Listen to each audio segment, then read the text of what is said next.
Welcome, everyone. Versusvortex Capcom Cup World Tour Regional Finals, Asia Southeast 2025.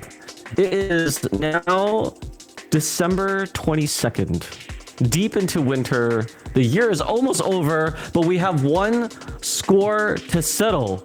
My name is Z, and I am joined by Yagami, and we need to crown a victor in the region. Multiple victors, in fact, but some of them going home with more money and more placements into Capcom Cup. Yeah, that's right. Today we will find out who Southeast Asia is sending over to Japan next year for Capcom Cup 12.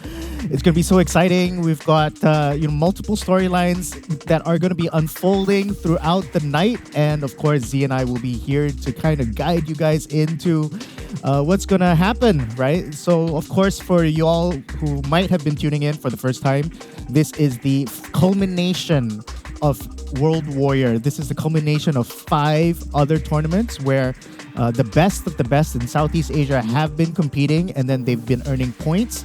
And so here we are, right? The top 8 scorers out of from 5 tournaments. How long has it been? Like it's been a 4-5 month journey. It's been a 5-month journey, and this is it. This is the culmination of it. And finally, we're going to figure out it's all for this one thing. There's prize money, but it's also all for that Capcom Cup spot.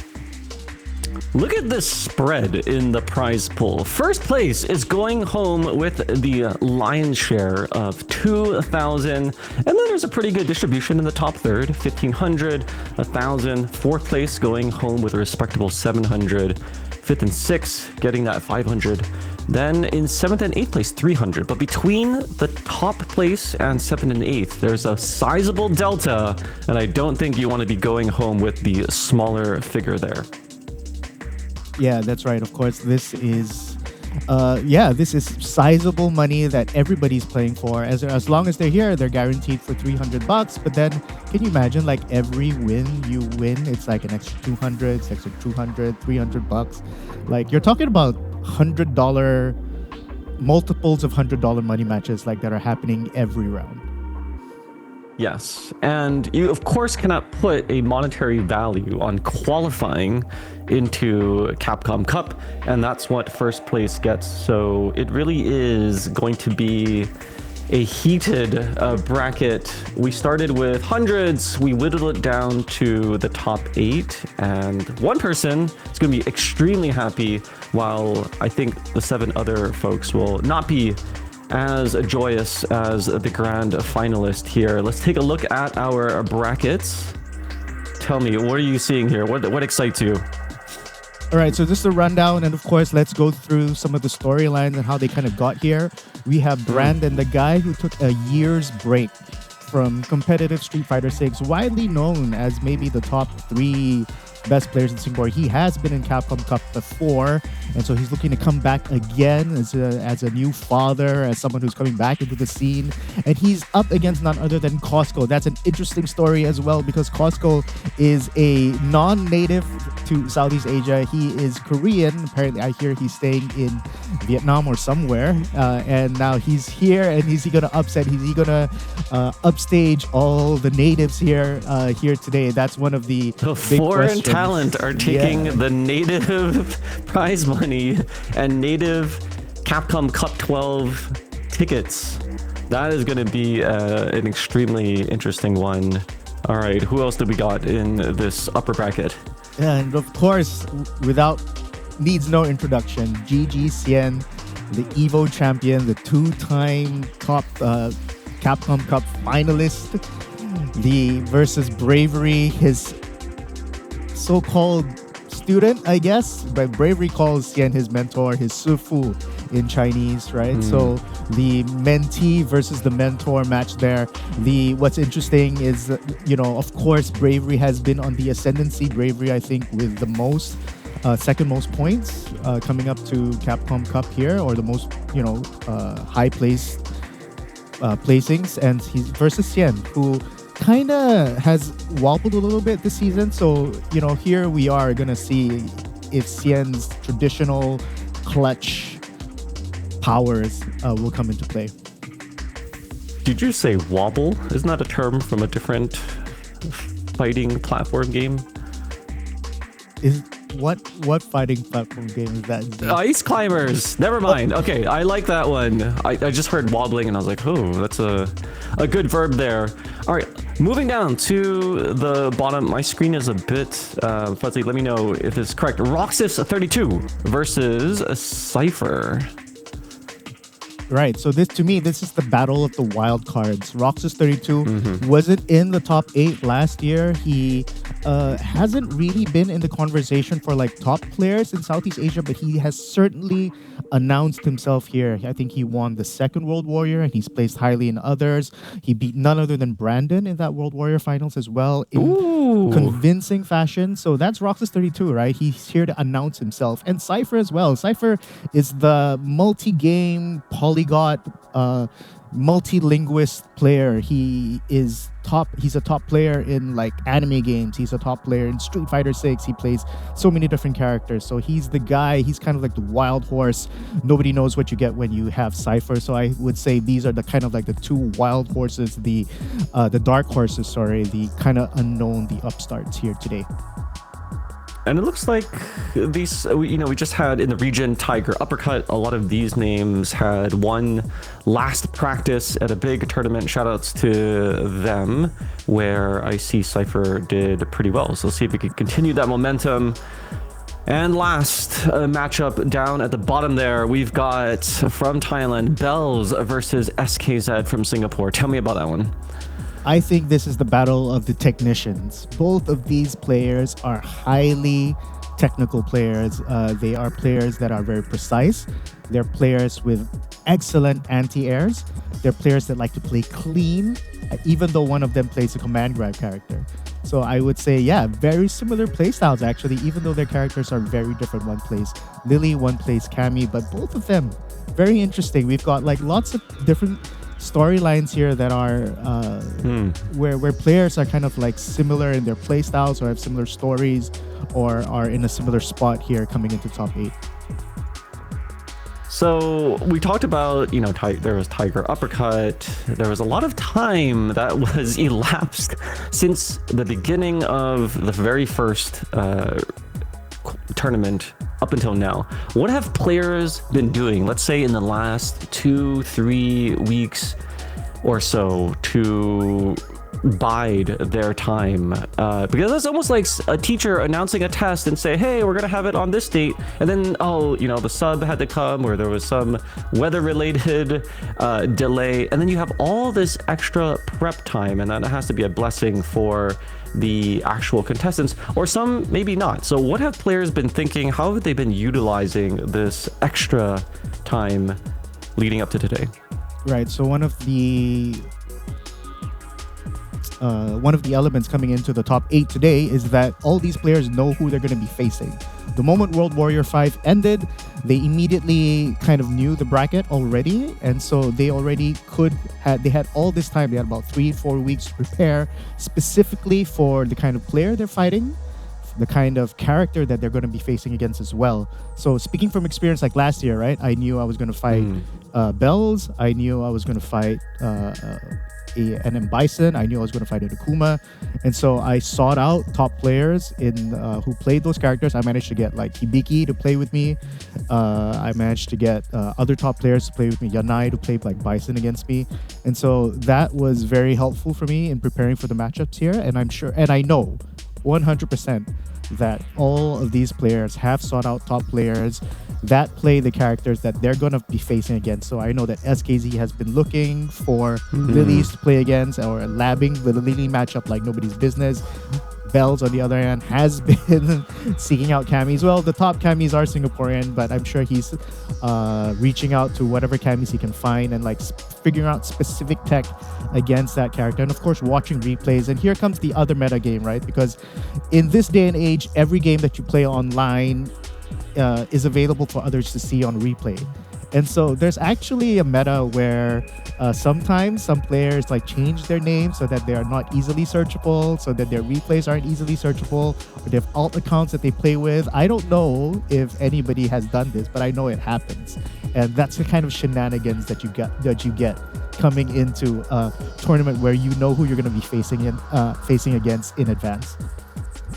Are the burner accounts just to mask one's identity, or are they also used to talk trash on social media?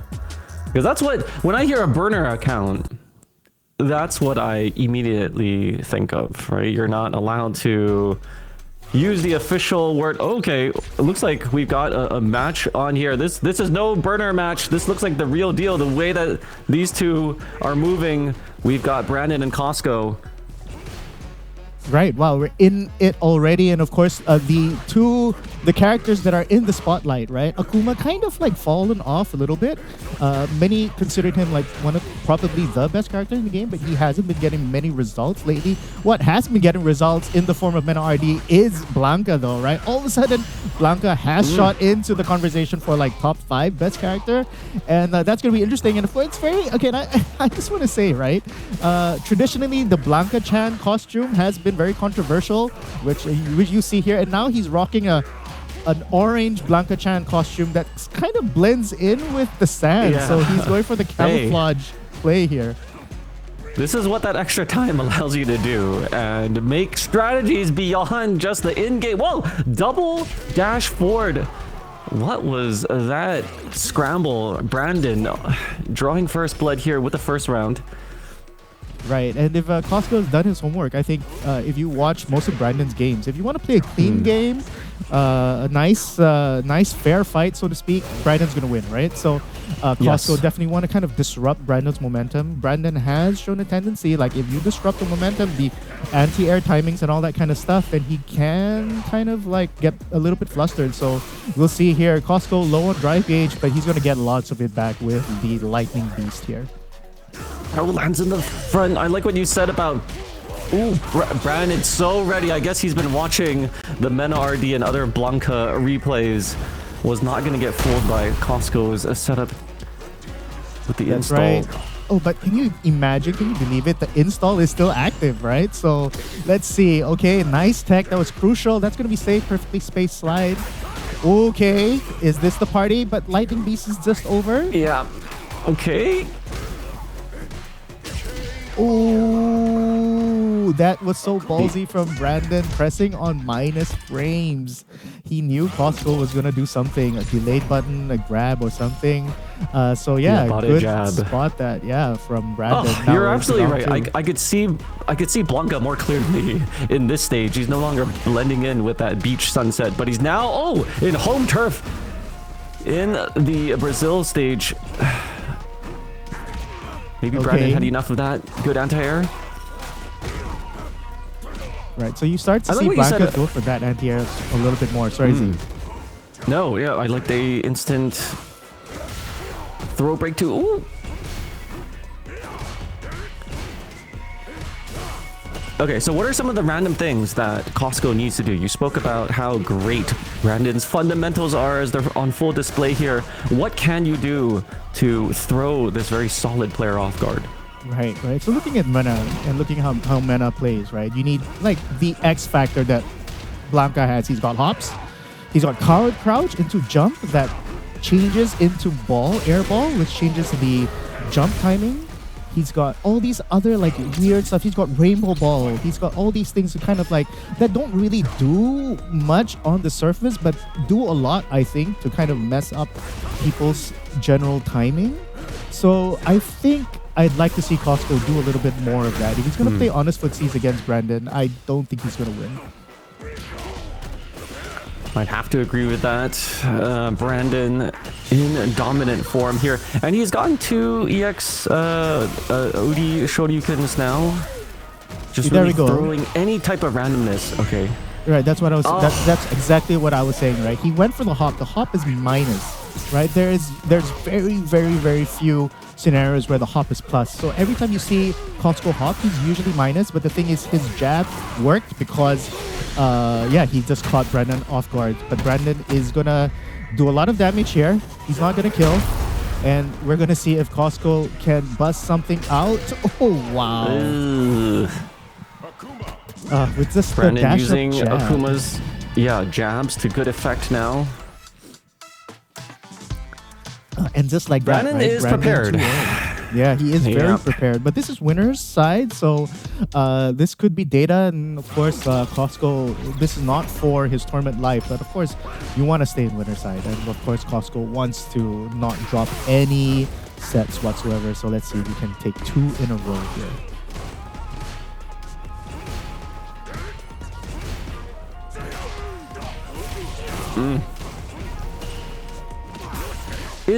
You mentioned how Akuma hasn't really gotten the sort of tournament results. Is that a function of the character, or have other players really been taking, other characters and winning their tournaments? Yeah, I think it's kind of the latter. I feel that the power level currently of characters like Mai and maybe even Blanca JP are just kind of figured out right now. So I think that Kuma, ironically, right, he does like the best damage. He's got like every tool for every situation, but I don't think he has like ridiculous snowbally stuff compared to some of the top tiers right now. He doesn't have insane corner carry. He doesn't have insane setups off of level 2. So it's almost like, I can't believe I'm saying this, right? Compared to the other top tiers, Akuma is too honest.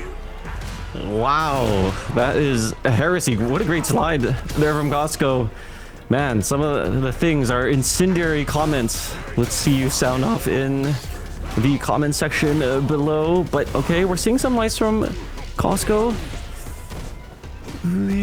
I think I've said this before with Blanca. It's difficult to separate Mena and the character. I'm sure if he used Akuma, he would also be very successful as well. But when you see someone like Mena do so well, you're like, yeah, man, Blanca's really good. He's got a chance. But how much of that is driven purely by the talent of the underlying player himself? That's right. Costco now in the corner only. I think this is overheads. Death. Okay, right, Brandon so exposing Brandon the noggin 3-0. of Costco. Yeah. Bonk on your overhead. Bonk on like the huge noggin of Blanca. I wonder if he gets extra protection from being in that costume. It's kind of soft. There's a cushion. Yeah. What else is controversial other than the color of the Blanca-chan? Is it the sort of size and the physics that mask maybe the underlying hurt box? Is it just a very confusing outfit to fight against? What is the controversy? I think that was more of an issue in Street Fighter V, where the hitboxes and the hurt boxes were kind of like weird compared to the character model. And so, if I'm not wrong, it was banned in many tournaments as well as Street Fighter V. So they made sure to make it a little bit more kosher here in Street Fighter 6. But of course, I think it's the best costume. It looks fantastic.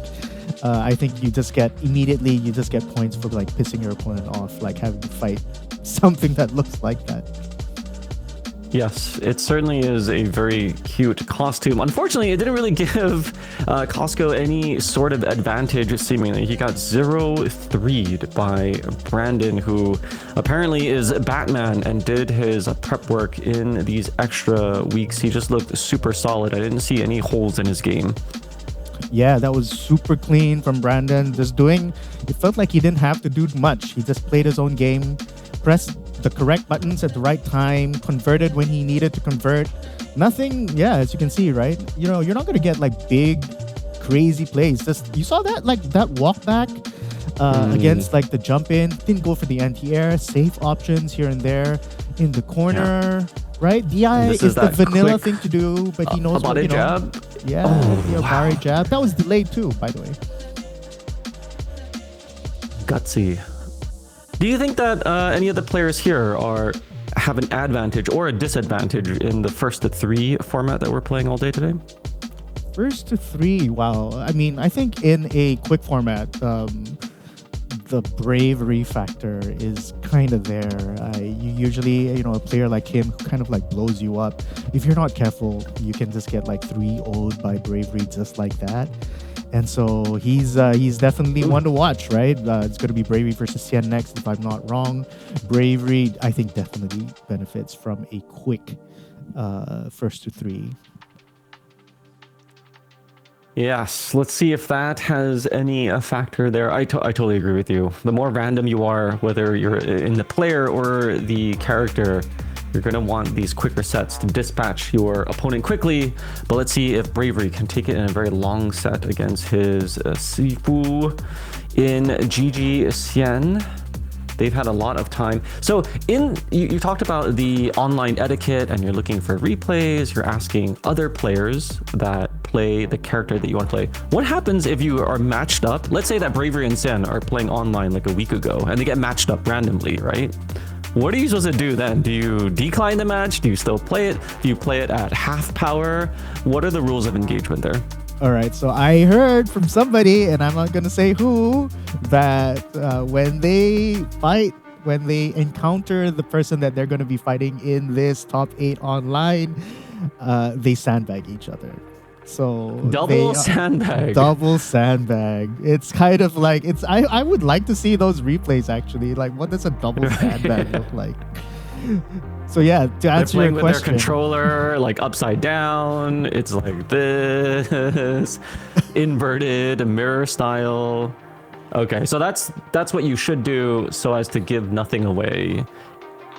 They say, what is it called? Save it for finals, save it for regionals. I think that was an old adage in the Battle by the Bay days, but it sounds like it still applies here. And if you encounter your opponent, you don't want to reveal anything that might be useful when it really matters, when it's on the line, as we're going to see in this next round. What about intel and spy? So let's say that Xian wants to get some Cammy practice and he plays against someone like 20 sets. Does that Cammy sparring partner then go to Bravery and be like, yo, I'll sell you all my replays for 100 quid if you want to see Xian play at full speed, none of this sandbagging? Did you say is there espionage on that level? Man, that kind of espionage, if it were, I mean, if I were to do espionage at that level, it would be hard. I wouldn't even tell my closest friend, man. That is high level stuff. I haven't heard anything like that. But then you talked about Xian, but just one side note, right? You talked about Xian being able to play players. Just looking at Bravery versus Xian, of course, like I said, I think Bravery has generally been a little bit more in form, at least when it comes to World Warrior. But one advantage that Xian has is Xian has a network because he's the legend, right? So Xian can, if you see that guy's contact list, his WhatsApp, his Facebook, his Line contact list, man, it is the best of the best, the creme de la creme. So he's able to he's probably has practiced against like top cammies in the world. He's definitely labbed this. And of course, if you're talking about Batman, right? I mean, to me, Xian is the Batman of the scientist of Street Fighter. So he has probably come up with some interesting stuff here against Bravery, of course, because Capcom Cup qualification means a huge deal to him. Yes. I am deathly afraid of any time Xian has time to prepare, and his Rolodex, like you said, goes deep. I think despite how good the netcode is, some players still have what should I say, like rules themselves and say, well, I won't play you unless you're under a certain ping, or I won't play you unless you're within a certain geographical distance or within country, like domestic. But Xian's repertoire sort of extends well beyond him, and the door is open to him just based on his legendary career. Really does open him up to different types of information, matchups, tournament experience that some of the other players may not have access to. So let's see if that comes into play today.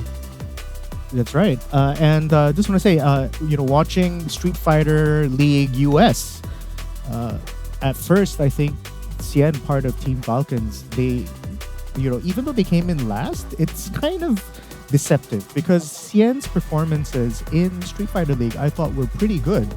He clutched out against some opponents. I think he ended better than he started in round 2. Actually, he brought in so many more points for Team Falcons. So Xian, I feel like maybe could be on the ascendancy here.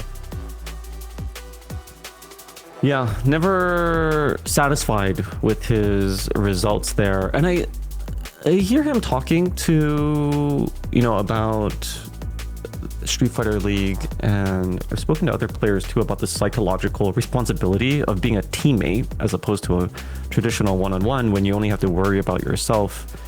And I think Xian takes that responsibility with great weight, right? Like what Uncle Ben said, with great power comes great responsibility. And yeah, again, Xian sort of respects the fact that he's been selected and so consistent being a part of Street Fighter League. But it's just him today. Of course, him and his tribe, his sponsor, but mostly himself today. And he's placed tremendous pressure on being able to perform. He's just one of those names that are perennially up there, but the competition is just getting deeper, stronger, younger in many ways that I really want to see him rise to the occasion. That's right. And of course, I think all the majors are done for. There are no more Street Fighter 6 majors that give you direct qualification into Capcom Cup. So it's all World Warriors now. This is literally Xian's only shot, last and only shot to get into Capcom Cup. And of course, the trivia here is, apart from the COVID year, Xian has the most, I think he's tied with someone else for the most attendance in Capcom Cup.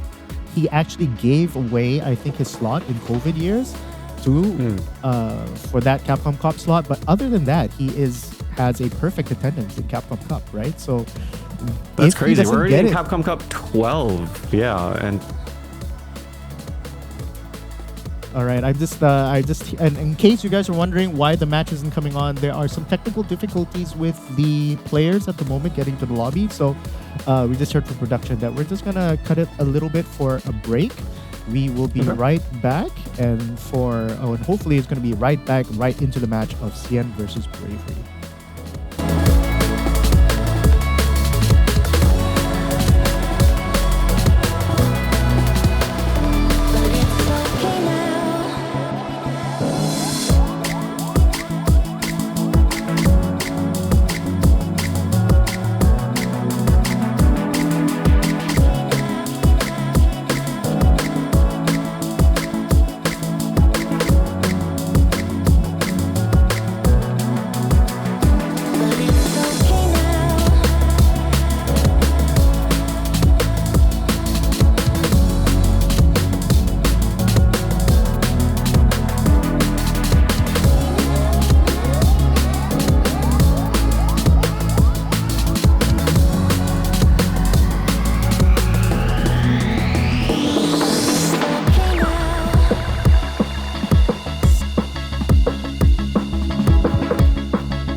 All right, welcome back. We had a little bit of technical difficulties, but we are right back, and we can't wait to get into the match of Cien versus Bravery. So yeah, the players are ready, and like I said, it's the match of the master versus the apprentice. But I mean, Bravery's been around so long. Is he still an apprentice? Do you think? Is he? I think at some point you could argue that Bravery has, I don't want to say superseded, but he definitely has those ambitions. I don't think he wants to live in the shadow of a Cien, or anyone for that matter, for eternity. The way that he plays, he's certainly not exhibiting any deference whatsoever to Cien. In fact, I would even characterize his gameplay as disrespectful.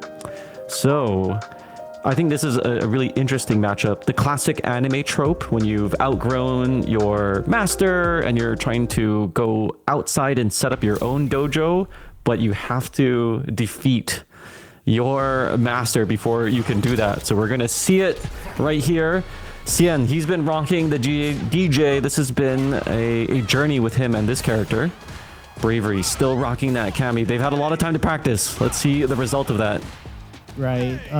And you know what kind of like makes me feel a little bit like what could have been, what could have, should have, is that Cien says that he's been wanting to kind of try another character in tournament setting, but because of his busy schedule, he hasn't had the time to really play other characters as well. But with that, that's so clean. But nevertheless, right, he is still the top 3 or at least top 5 DJs in the world, and he's still Cien, right? So he is even this is not his like full power. He wants to play like another character, but nevertheless, right, it's still gonna be Cien. Well, not to or let me just make a comment after we see this, because Bravery plays so quickly. Okay, good anti-air there. He's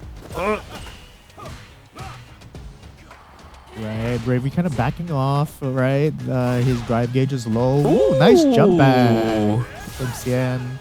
Yeah, okay. He's showing that he has the anti-air even when he doesn't have the charge. He still has a lot of tools open to him, and the burnout Cami just facing the full brunt of oppression here from Cien. He's got the rhythm. All right, he's gonna go for the okay, nice empty jump, grab, jump throw.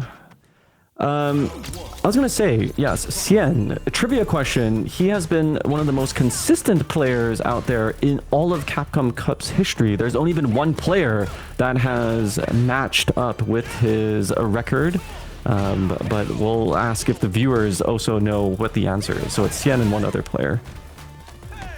Oh, right. Yeah, he's tied. I forgot who. We'll quiz your knowledge after this.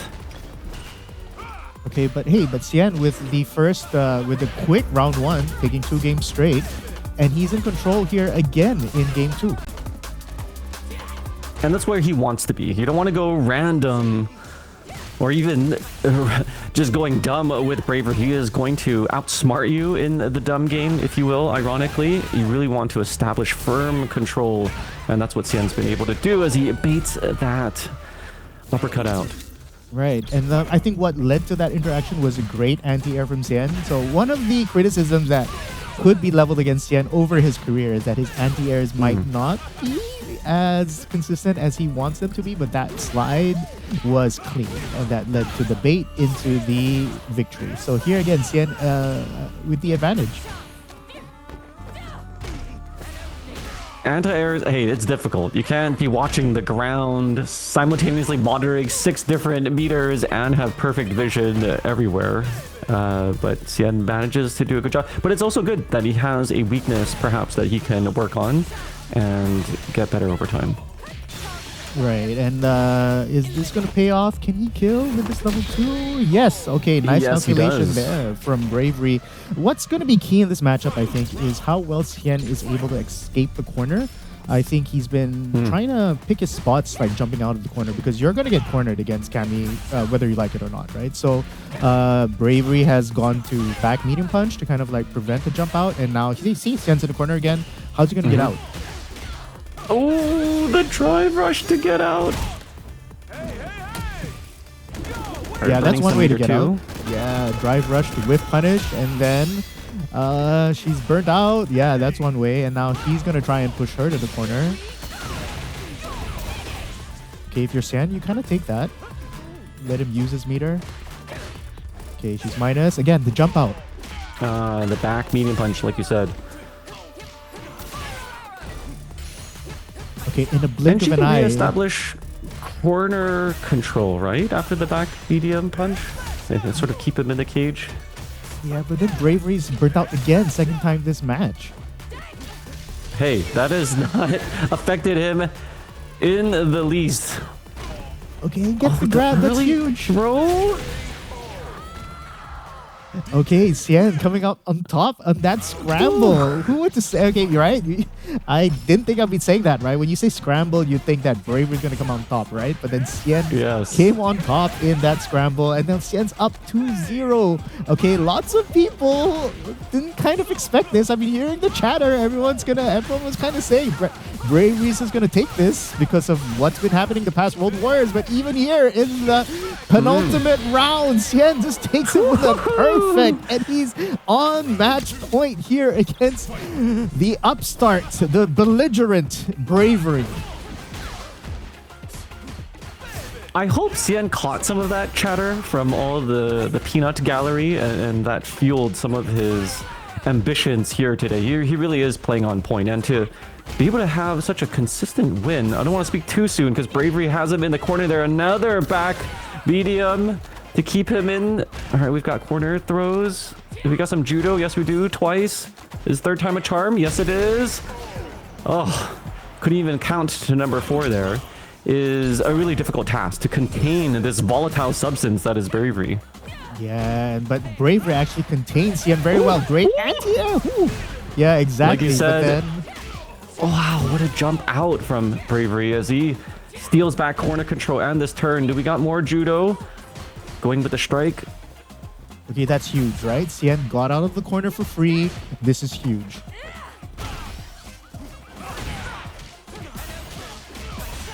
Now, some of the anti-air coming into play.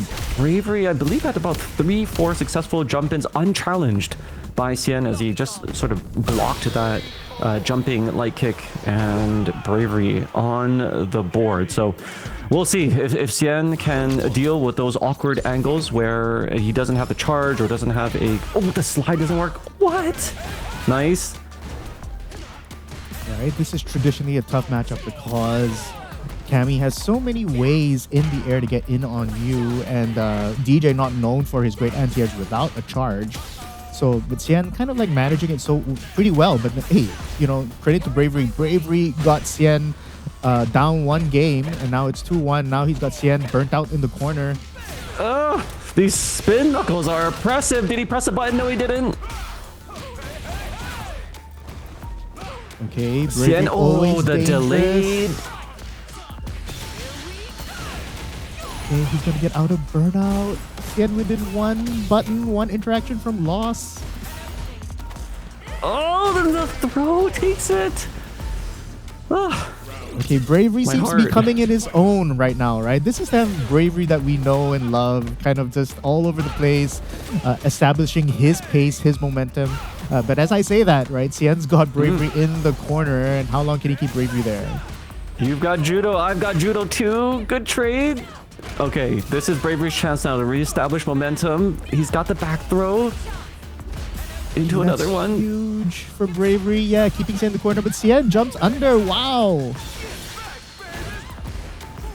Okay, can he finish this? Okay, that was like a fake safe jump into the grab. There we There's go. the anti-air. We spoke about it, and he had the charge. All right, Sian again on match point. Can he close it out, or is Bravery gonna keep his comeback dreams alive? This spin knuckle by Bravery has really paid dividends for him. He's able to advance forward. Hasn't really been checked by Sian all match. Yeah, right. And she's so plus after you block a heavy spin knuckle. It's so hard to check spin knuckle and dive kick and whatever it is that Cammy's doing. Okay, now he's got Sian in the corner. Can Sian escape? Oh, there's that. Okay, Like a Xian, turtle on his back. Master Sifu. Master Wu-Gui, sorry. Oh, wow, no. Okay, actually, this is within at least my expectations of a Bravery and Xian match. A very seesaw, emotional, volatile. It's going down to the wire now. 2-2. Bravery unfazed by the 0-2 lead that Xian had built, and is back now with the momentum in this pivotal last match, what? at least in the winners finals. Am I seeing this correct? Is What Xian is he going to the character screen? Did he switch to No. Sagat? This was the result of the extra weeks of study time that Xian had. What? All right, they play this. Oh, the opening step low. Okay, we've got Tiger Nexus's. Wow, has he been watching the Blaz replays? What's going on here? What does he know? I don't know. Xian has something. Xian has something. I felt like even you saw the high score versus Bravery matches, and it's kind of hard for Sagat, I feel, to keep Cammy contained. So I want to see what Xian is thinking here. Oh my goodness, that, at least in the first round, did not work out in his favor. We're going to need to see some magic here from Xian to justify this move away from DJ. Okay, we've got target combos. A very slow overhead blocked by Bravery. Still no answer to that spin knuckle, which has been allowing to get in. Tries to fake out an anti-air. Okay. Still no. MVP. Very difficult to... Okay, on the landing frames. Level 2? No. No, Just goes keeps for- his bar. Yep. Press something there to Bravery. Got counter hit thrown out. A huge dive kick there from Bravery. Great angle. Xian's kind of... Oh! Trade combos? Let's go! How many back heavy punches did he put into that combo? All right, level 2. Yeah, just let that Tiger rock. Genocide, okay. No Woo! need for any special follow-up. Okay, all right. Xian's got trade combos. Was that the pretty answer? Was it? Yeah. good, right? You can see, right? Okay, an Okay. uppercut from Xian. Baits Did out he the level press 3. This something is is the question? huge. No, he didn't. All right, goes for Attacking the drive the gauge. What an uppercut There's the there from uppercut. He's Xian. gotten it. Moving forward and back to step low. This is all for Xian to lose, but all of a sudden he's burnt out in the corner. Oh no, the match is just Okay. like flipped on its head. Yes, it has this oppressive corner pressure. Can he withstand This was this? Xian's to lose. Oh no. Okay, is Bravery gonna go? Yeah, Bravery already has a stun with the Oh, he cross up. switches sides. Bravery, so ready, seemingly, for the surprise counter pick from Xian. Who would have thought that the DJ finally took a backseat to a character, none other than Sagat, and it went down to the wire. But in that final pivotal round, there was a series where he just found himself in the corner, burnt out, and Bravery took full advantages and was able to clutch that out. Oh my goodness, what did we just see here?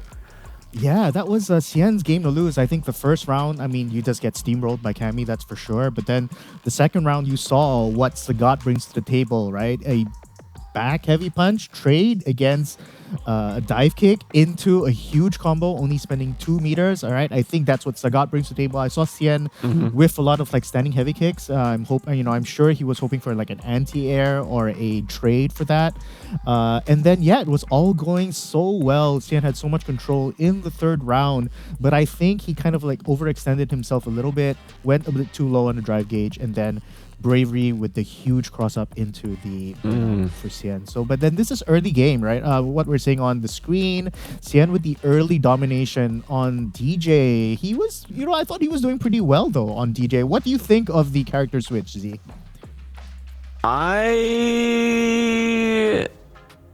It's so hard. I mean, Xian has played, like you said, hundreds, if not thousands of Cammy matches. He knows Bravery's tendencies, and it's really difficult to close out someone like Bravery. I don't think he looks at a 0-2 hole as a huge disadvantage that might otherwise, have a mental collapse. And he took it upon himself to flip the table so many times.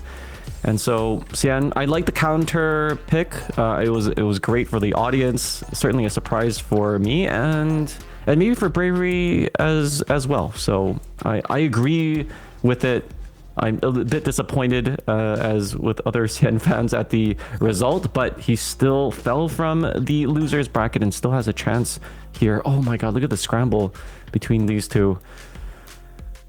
Right, and then this is the pivotal. This is when Xian first brings out the Sagat, of course, right? It's a meme almost at this point. Let's try and DI Xian in the corner. The Unk check working perfectly right there. But then I think are we going to see we're going to see final round. And I just want to give Bravery a little bit of credit here, because Bravery of course gets his level 3 baited here. You got to see it, right? He gets level 3 baited. This is huge. This is just like his win condition. He gets almost burnt out, but then for some reason, this happens.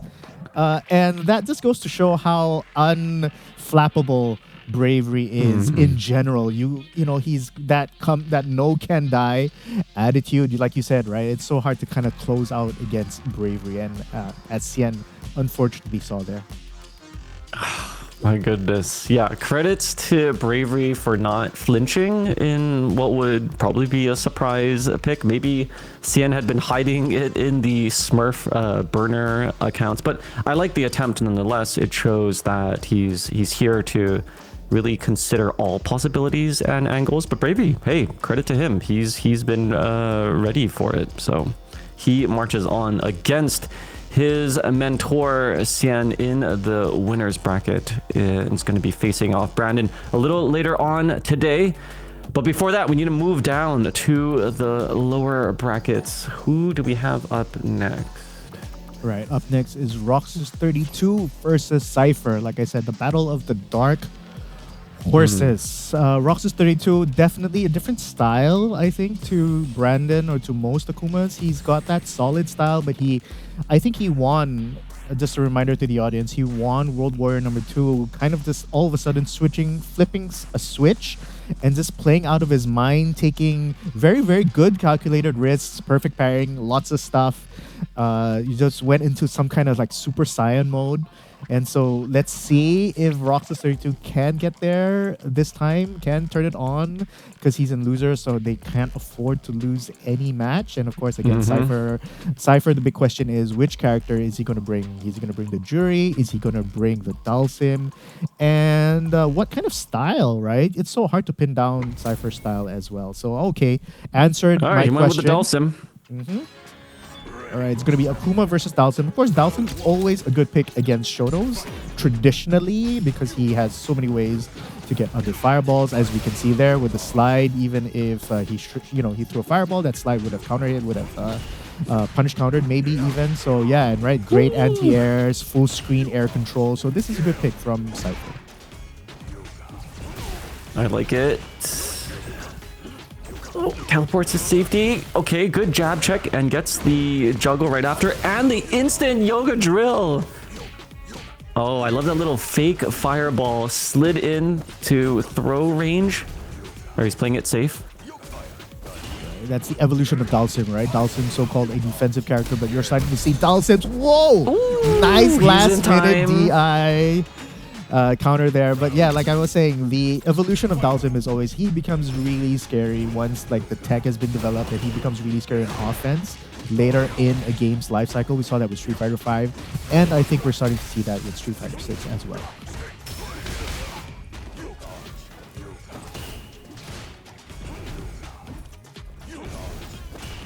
All right, full screen zoning wars, kind of a rarity in Street Fighter 6, but then Cypher is in the corner, but he's okay. Just floating, just chilling. And there we go. Think historically for Dalsim, wow, what a call out in the air there, is that he, as a character archetype, defensive character, isn't that great for comebacks. But did I speak too soon? That's right. That's a huge DI there. He's got Roxas 32 burned out, but then Dalsim can't really capitalize on burning you out unless you are in the corner. Right. And he's in the mid screen now.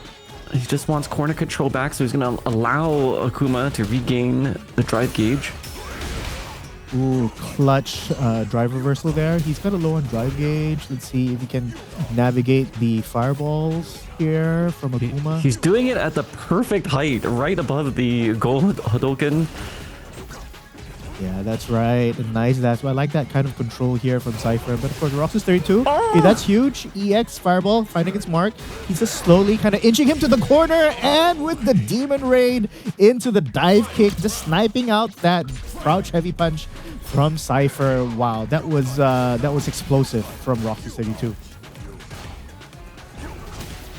It's so difficult because Akuma has many options in the air, and to have a perfect anti-air. Oh, an early wake-up jab. Yeah, nice awareness from Manhattan Cafe, aka Cypher, to Manhattan like Cafe. smell that overhead. I wonder why he's that. Nice grab! Okay, this is definitely Cypher's game to lose. Playing the range game. Every teleport has really been on the defensive end to switch out. Oh my gosh, we've got fuzzies. Yeah, Fuzzies in like 2025.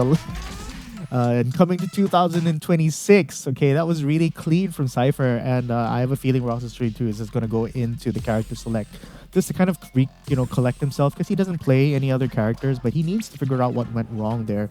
He was explosive at the end of round 2, but you can't just rely on that. Something with the game plan needs to change. And, there was just too much control there from Cypher.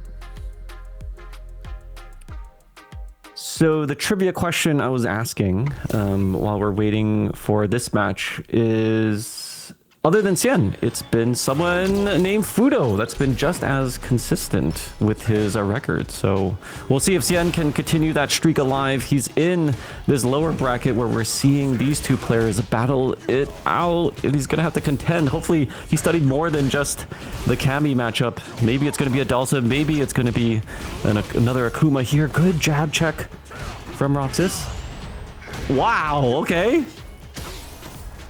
Okay, I like the kind of hezzy there from Cypher as well. Kind of like thinking, okay, are you gonna EX uppercut me? Cypher's been playing out of his mind. He's been playing so well. Really great form coming in from his Tiger Uppercut days performance as well. So can Roxas 32 show that his early promise is, translates into this kind of result here in the top 8? We'll see. Cypher's been really... Oh, that's the dive. What is this? Miss Tatsu capitalized. Whoa, and the back teleport during the combo. I haven't seen that before. Wanted to finish him off in a different way. Maybe wasn't ready for that scramble. Not many people were. Was it that he was ducking? Is that why the Tatsu had missed there? Yes, that's right. He was ducking, okay. So the combo routing a little bit mixed up there from Roxas 32. Okay, ducking all the smoke. You try so hard to get Dalsim. Did he press something? And he teleported backwards out of range. Wow, just everything getting countered there by Cypher. Okay, but Cypher burns himself out. Good chance here from Roxas 32. See if he can chase down this Dalsim and pin him down. He's been a wily one, but an errant air attack there. Capitalize. Okay, Roxas closing in. Wow. Okay, he's gonna get his gauge back. I think that's safe, of course. Akuma, yep. 9k health. Low health. All right, so Cypher turning defense into offense. Yeah. So Roxas 32 here is going to be fighting for his tournament life. This is the final game, but of course, right? He was down again. Remember, he was down lots of games against Brandon in that World Warrior number 2 epic final. So yeah, and he came back. He turned it on. So let's see if Roxas 32 can do that. Is he gonna leave it up to the last moment again? Ooh. Oh, and the 2-hit juggle. I like it. Everything working for Cypher here. The yoga fires, the throws. Out of range, but still recovers. And the second fuzzy of the day. Great use. Putting it all on the line. That would connect, and it did twice in a row now. But Roxas, okay, he's still checking the teleports with a jab. Yeah, that's right. I think the teleports from Cypher have been a little bit too obvious, not covered by fireballs. And so good stuff there from Roxas too. I think he wants to speed the game up, of course. I think he's been throwing too many fireballs, wasting a lot of time and EX bar throwing fireballs. That was a better teleport there from Cypher. But nevertheless, Roxas32 still in the lead here. He's got a good chance of coming back. I want to see more matches between these two guys, so let's see. Oh, gosh. Cypher so ready to cover all of the air real estate with the jump heavy kick. Oh, he's got the zoom punches. He's got everything now. Tries to go for the juggle. That was clean though. Perfect parry into jab. Just couldn't get the pickup. But then, okay, that's what you want to start seeing from Roxas32. He's not getting rolled over. He is healthy on drive gauge. So comeback is all the more possible. Okay. Level 2? Nope. Okay. He wants to preserve the meter. Kick it into... Oh, Whoa. that could have been game.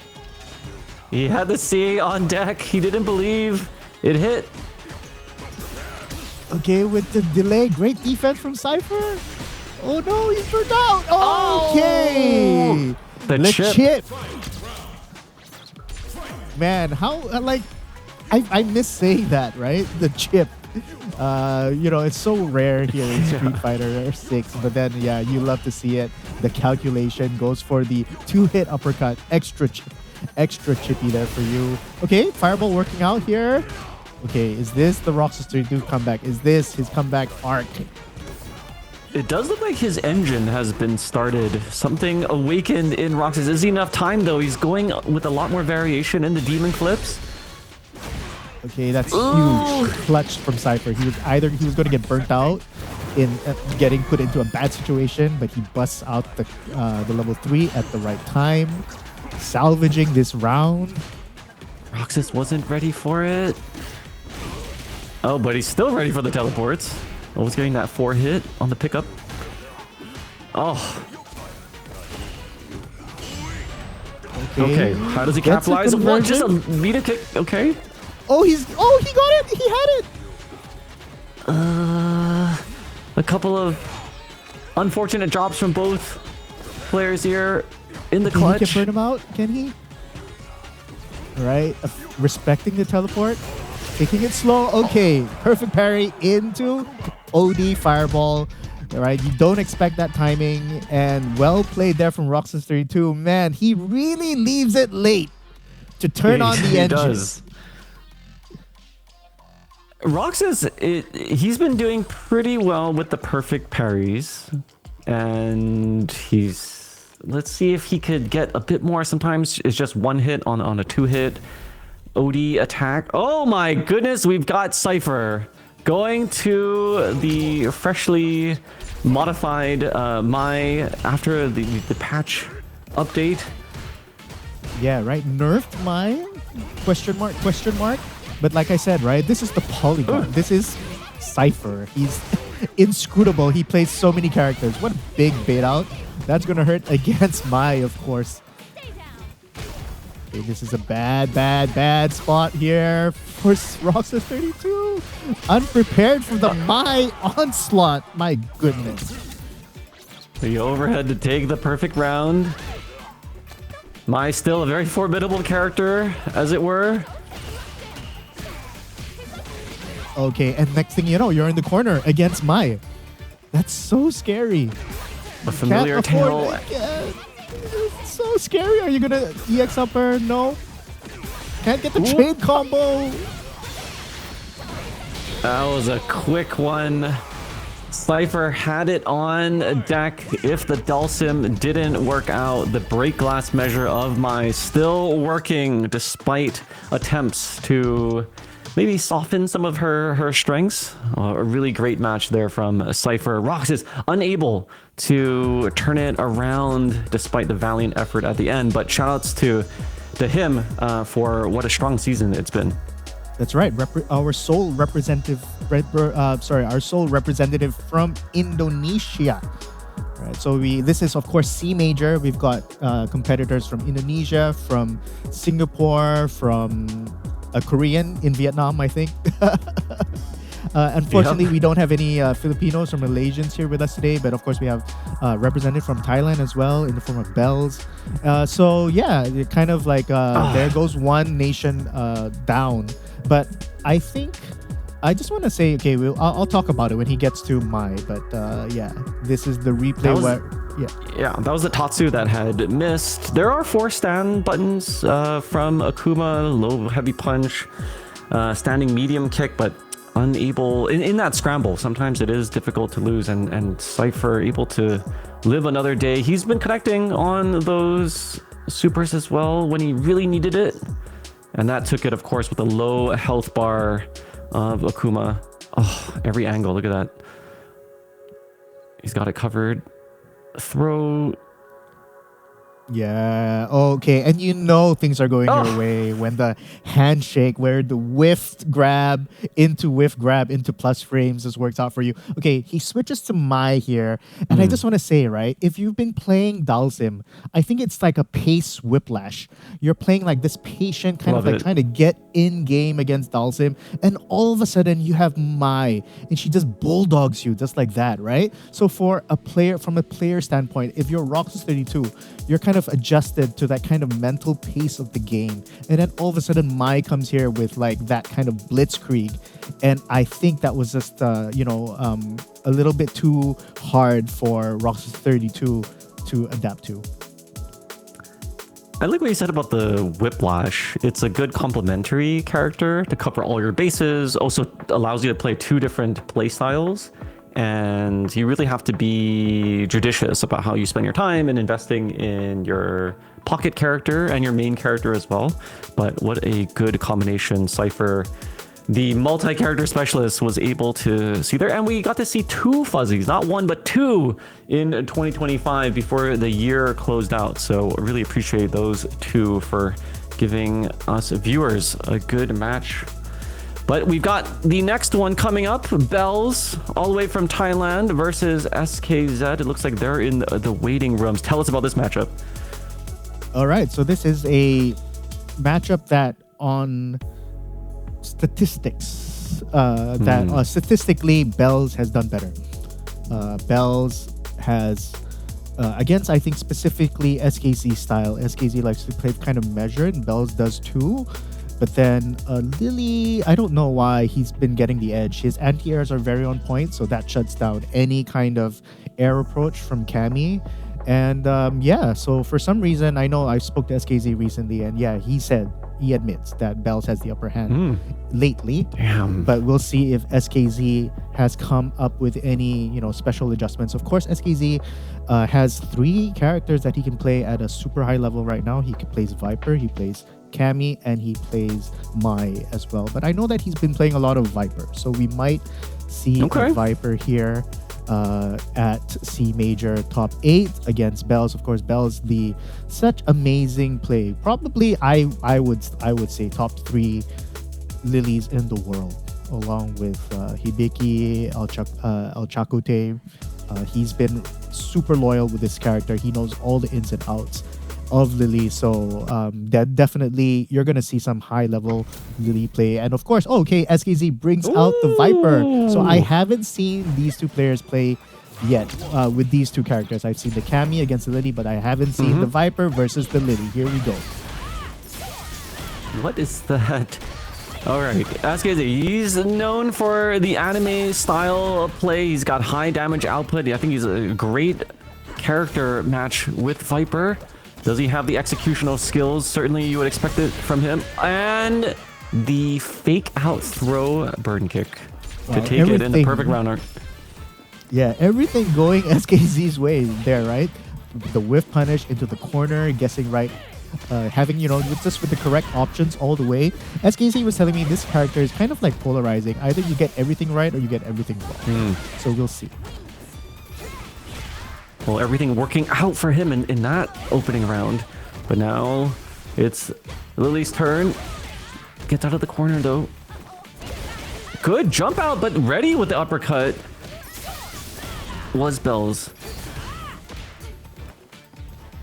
Okay, so Bells kind of slowing down the match a little bit, right? Don't let Viper take advantage. I think this match is going to be determined by how well Bells kind of anti-airs or doesn't anti-air, because Viper has so many ways to change trajectory in air.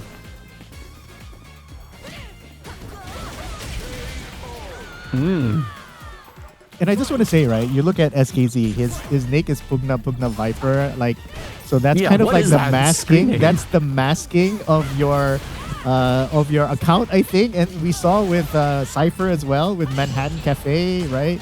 So I think those are the account now they're masking. gonna throw you off with different locations and cities and just gibberish, seemingly, in a CFN. All the Smurf accounts are coming out now.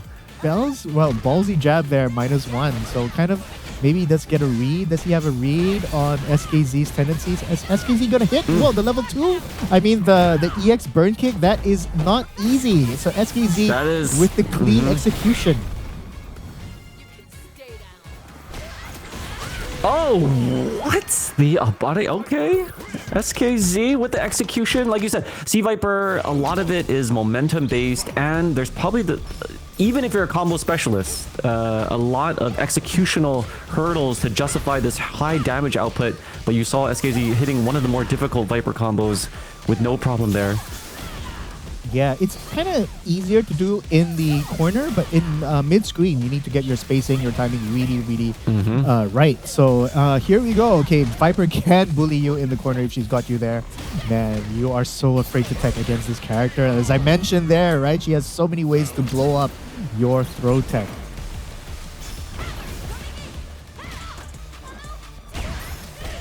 Oh, got the back. Okay, Bell's responding. Good with punish. Oh man, these... Bare from SKZ though.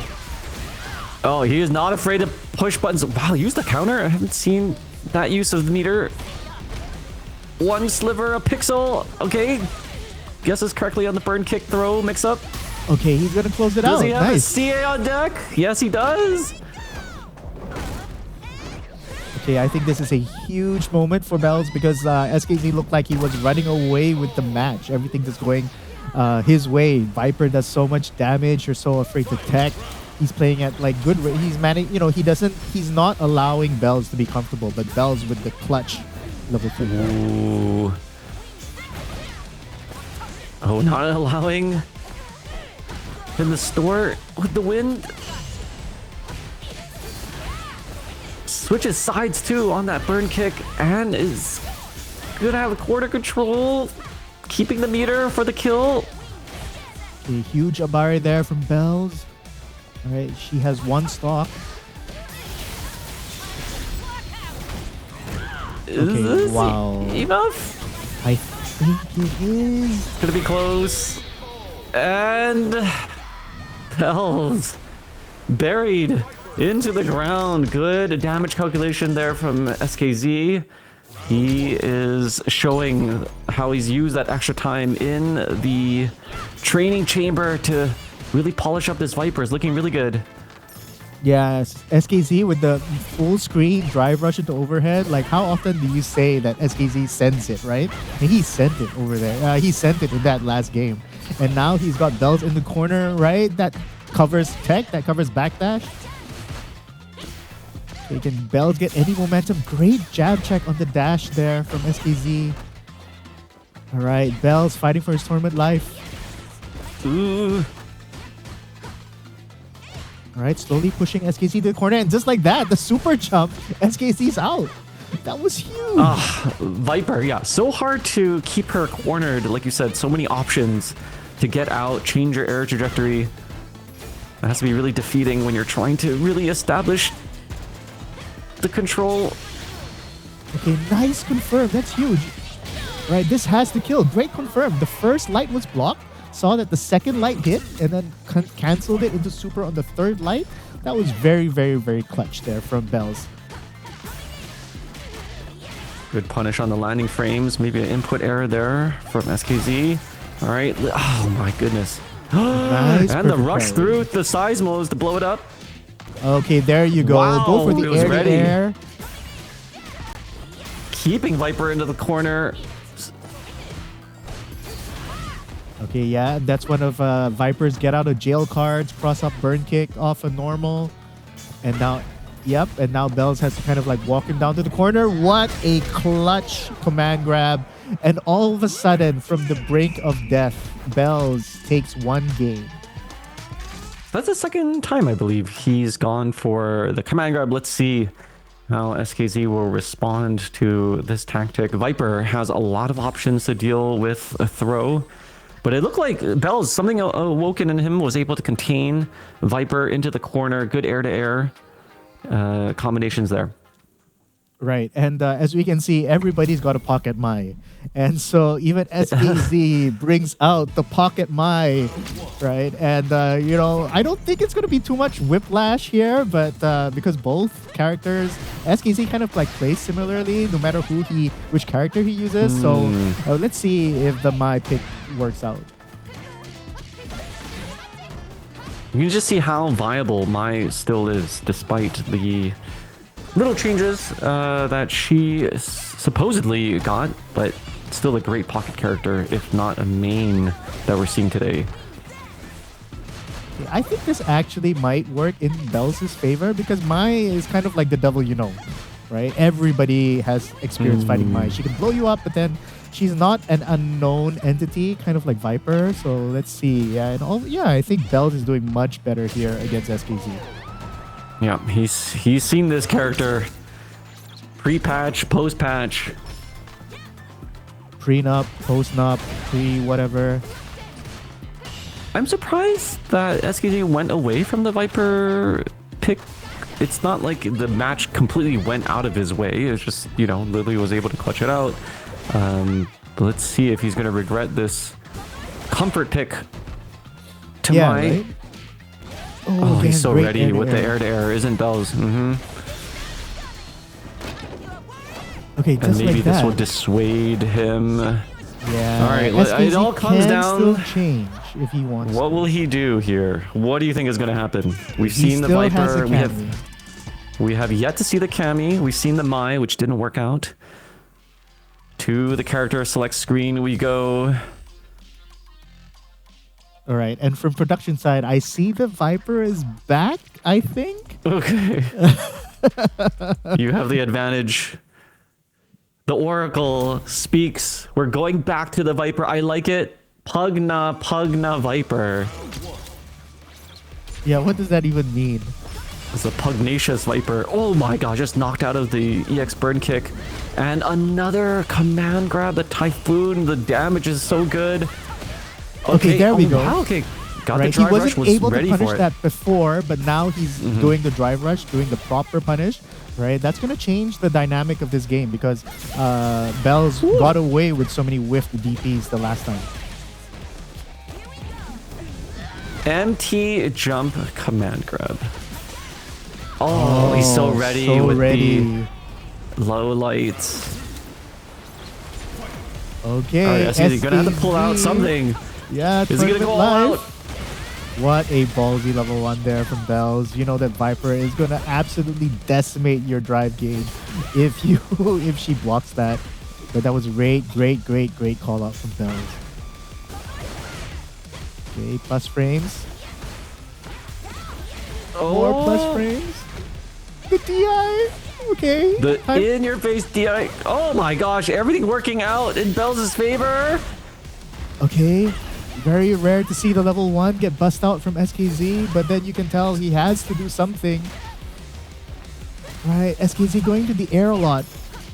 Yeah. Nice check there. Oh, thought it was going to be a command grab, and Bells got him low. SKZ, ladies and gentlemen, is out of the tournament. And one of the tournament favorites, honestly, the guy who's been really on form, Bells, showing us why he was 2-0 down using, of course, Lily.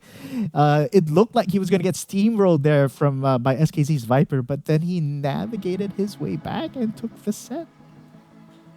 This is why the first to threes are so interesting. I think this is the second matchup today where someone has come back from the brink of death on the 0 and 2 and resurrected with the 3-2 comeback. An excellent display of prowess there. And he stuck with his Lily despite all the character changes that he was facing. The tried and true. Shout out to Bells. But of course, we have to give it up to SKZ. It's been a long year, and he was able to demonstrate some of this Viper that we're seeing now in the replay. It was working out for him, I would say, right? He's a good damage output. He got the command execution down. He hit that OD flame kick from the heavy kick. So he had the execution down. Yeah. I mean, his execution was on point with Viper. He was feeling it. I feel like Viper's such a momentum character, and of course, you know, he was in that momentum, and then as you can see there, he switches to Mai, which I think was a costly mistake, because then that momentum was just gone, and then now having to come back to Viper again. That was a great check there from Bells. Bells was so ready, as you said. And this is the final round, I think. Yeah, or like Bells kind of this cleaning up shop there. See plus frames into plus frames, well spaced, plus frame, plus frame, plus frame, plus frame into the DI, saving that for the final round. Oh, everything was just working in his favor. And he had established prior to this, maybe last one, the command grab, which then allowed him here for the strikes to open up low, like you said. So a great, wow, what a comeback. Not easy, certainly, matchup there. Oh, okay. My heart cannot take all of this Street Fighter action all at once. I'm sure we need to get a reprieve from so much of this sensational overload. So we'll be right back after this break with more matches. Don't go away.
All right, we're back, and it's been exciting matches so far.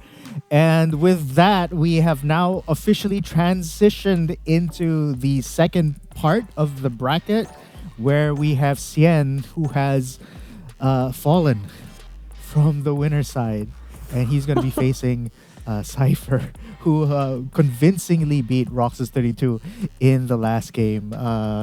Yeah, this is going to be an interesting match because I haven't really seen these two play in World War before, so this is a rare matchup. And yeah, as like I said, Cypher could bring out the Jury, could bring out the Mai, could bring out the Dalsim, and Cien can bring out the DJ. Sagat But as now, we now apparently. know, yeah, I mean this is news to like I don't know, like a lot of people. Cien has a Sagat. Was there any indication via Smurf accounts, intel, espionage, 007, double agents that Cien in the back pocket had a Sagat waiting in the wings? No, right? I mean, I'm just wondering, like, if anybody has been watching Cien's matches or stream on Bilibili, the Chinese streaming site, maybe he kind of like let that rock there. But as far as the English-speaking world is concerned, that was news. Okay, it was news to me, but he's going back to his tried and true. He's got the DJ up on deck versus a Cypher's Mai. Yeah, back to old faithful is Cien, of course, with his trademark blue DJ. And I don't know, right? Again, Mai is strong, but Mai is the devil that you know. And Cien, man, has gone through a gauntlet of world-class Mais. Street Fighter League and every tournament that he's joined. So I think definitely Cien is going to be super familiar with this matchup. And let's see if Cypher, though. So Cypher has to play a blinder to beat someone like Cien. Oh, good trade. Whew. All right, it looks like he is still ever ready for the Mai pick. And you know, Cien, he's got experience with this character in the main game, King of Fighters as well. So he's dealt with this character throughout the ages. And certainly if you want to do well in Street Fighter 6, you have to have a good anti-Mai strategy. Looks like it's working out here for Cien. Yeah, I think what's interesting here is the Fireball battle, because you don't want Mai to be able to like charge up her fans. You don't want her to get away with free EX fans, right? So Cien, I think, throwing his fireballs at the right time and picking his battles. But nevertheless, you know, I'm sure he doesn't want to be where he is right now in the corner. But what a great drive rush straight into throw, yeah. OD. The low medium kick from Mai. It's been paying dividends here today, all day. Yeah, that clutched it out against Roxas 32 in the last match, and now that clutched out again. Mai has a deceptively great drive rush, I feel. Like, that's underrated. Everyone talks about Kim's drive rush or DJ's drive rush even. DJ's Mai is has a great drive rush. All right, I guess the level 1 install. Abare there from Cien, nice, but he burns it out. Okay, was it worth the price?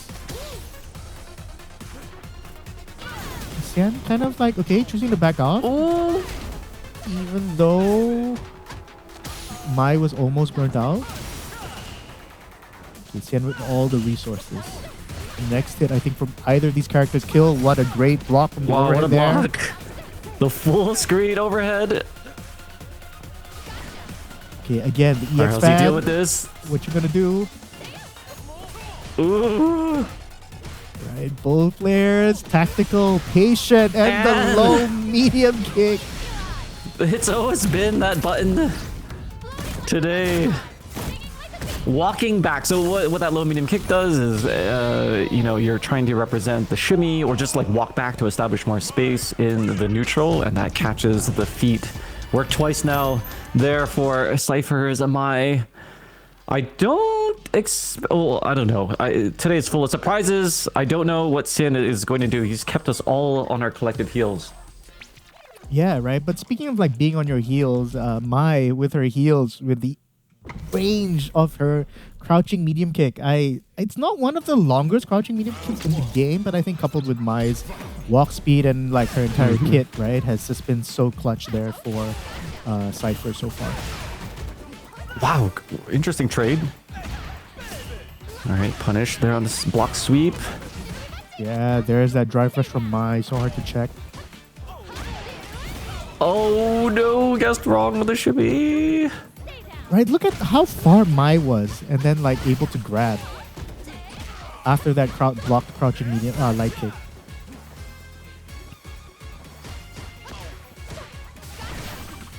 Okay, EX fans, what you gonna do? Okay, he can't take another throw. Ah, the DI. DI in the corner. Le classique. Only way out would have been to jump, to grab, or to like perfect parry. But he's in the corner again against Mai. Right? Or to be 10 years younger. Turn back the clock. Yeah, needs to summon all of his mental faculties against this very oppressive Mai. We had been praising or had been confident that he had the anti-Mai strategy. So even Cypher able to still show, despite all the intel out there. Yeah, that's right. He Credit has to the lead. Cypher. Tien, right, has fought like every world-class Mai army. you can think of. But like he's going to take game 2 just like that. The low medium kick has been opening up all day now. That's been the key. Let's see if Sin can protect his feet. He's now down pivotally. 2-1 Cypher on the cusp of knocking out the Singapore champ, who again has, along with Fudo, one of the most consistent records in Capcom Cup history. All 11 of them thus far. Cien has been a part of it. Does that fabled consistency come to an end here? Yes, it could, right? That's like 12 years of history. Is 12 years of history gonna be come to a head right now? Did he press something? He doesn't, alright? So this is his match to lose. Yeah, Right? still good on the reads. Okay. Yeah, that's safe. That's safe. Oh my gosh, low. The fan. What Oh a my clutch God. level 1. Okay, the Wow, what a OD going dodge. through. Okay, Cien's almost burnt out though. No! Oh, but he grabbed a little too far after the funky slicer low. No, not like this. Not like this. Not like this. Yeah. Slide. Okay, good answer there from Mai to dodge the slide from DJ. He's in the corner now, backing himself up. Again. Okay. Okay, he wins out on fortuitous. that drive rush. They both picked at the same time. That's a safe jump. Okay, doesn't go for the slide, and that hits her out. Not too much damage though. And here's the control. Then what? Okay, that's a okay trade. Yep, if you're Cien, you take that. Okay, wake up Abare. Okay, it's fortunate that wasn't punished. More fans. More lows, more lights. So scary. Oh, the jump. Okay, gets the back though. This is huge. Huge. Oh, you can't sway against that. You can't sway. No, oh my the gosh, you lows. can't. And he closes it out. Wow.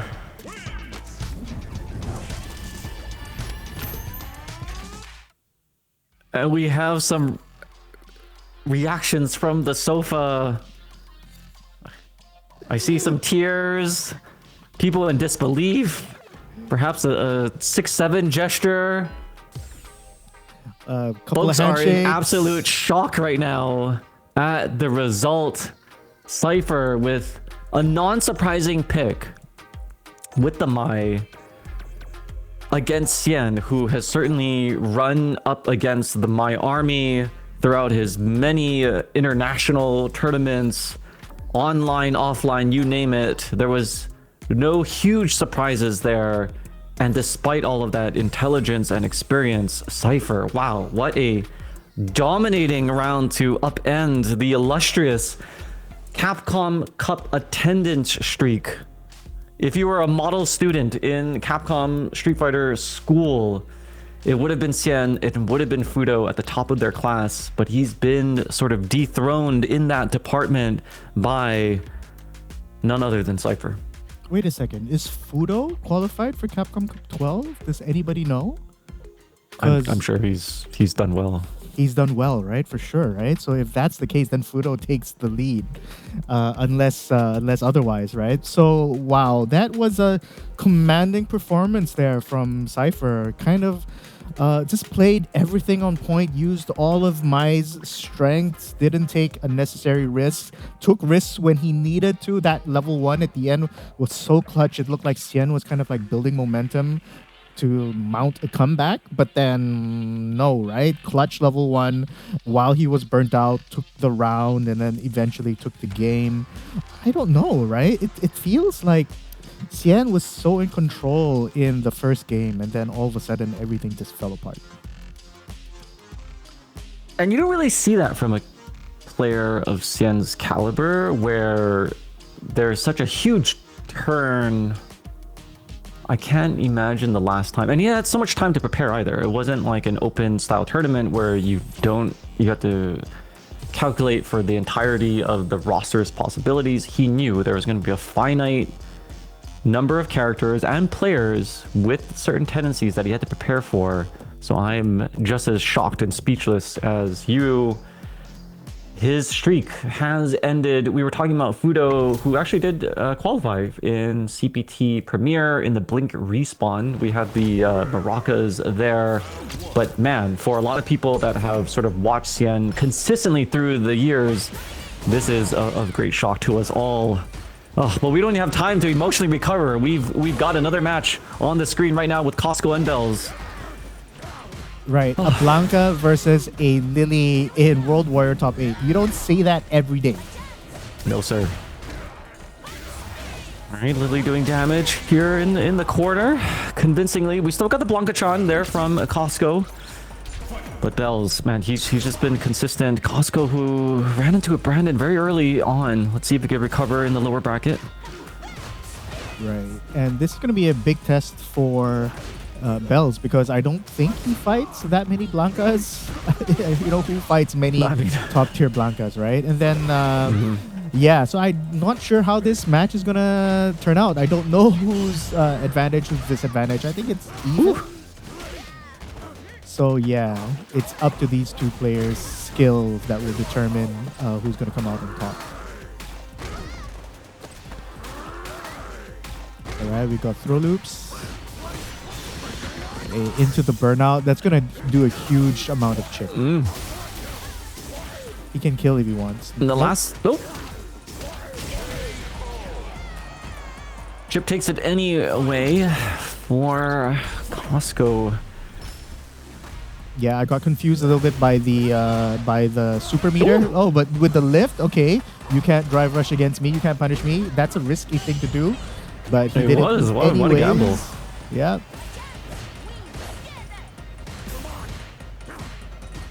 Okay, here's the traditional pressure from Blanca. And then there's the traditional get in from Lily, but of course, at the cost of Winstock and 2 bars. That's huge. That's a huge slide there from Costco. What a whiff punish. From across the way. Okay, we're going to see a Blanca-chan. Yes, we do. Into the throw. Here's the rock, paper, scissors. Okay, backs off with the Blanca ball. Okay. Okay, Blanca ball with punish. All right. That's so. Yeah, that's so yeah, we got those. It's fast enough. Yeah. Okay. All right. Just walk up, forward, heavy punch. Okay. Big buttons, big gambles.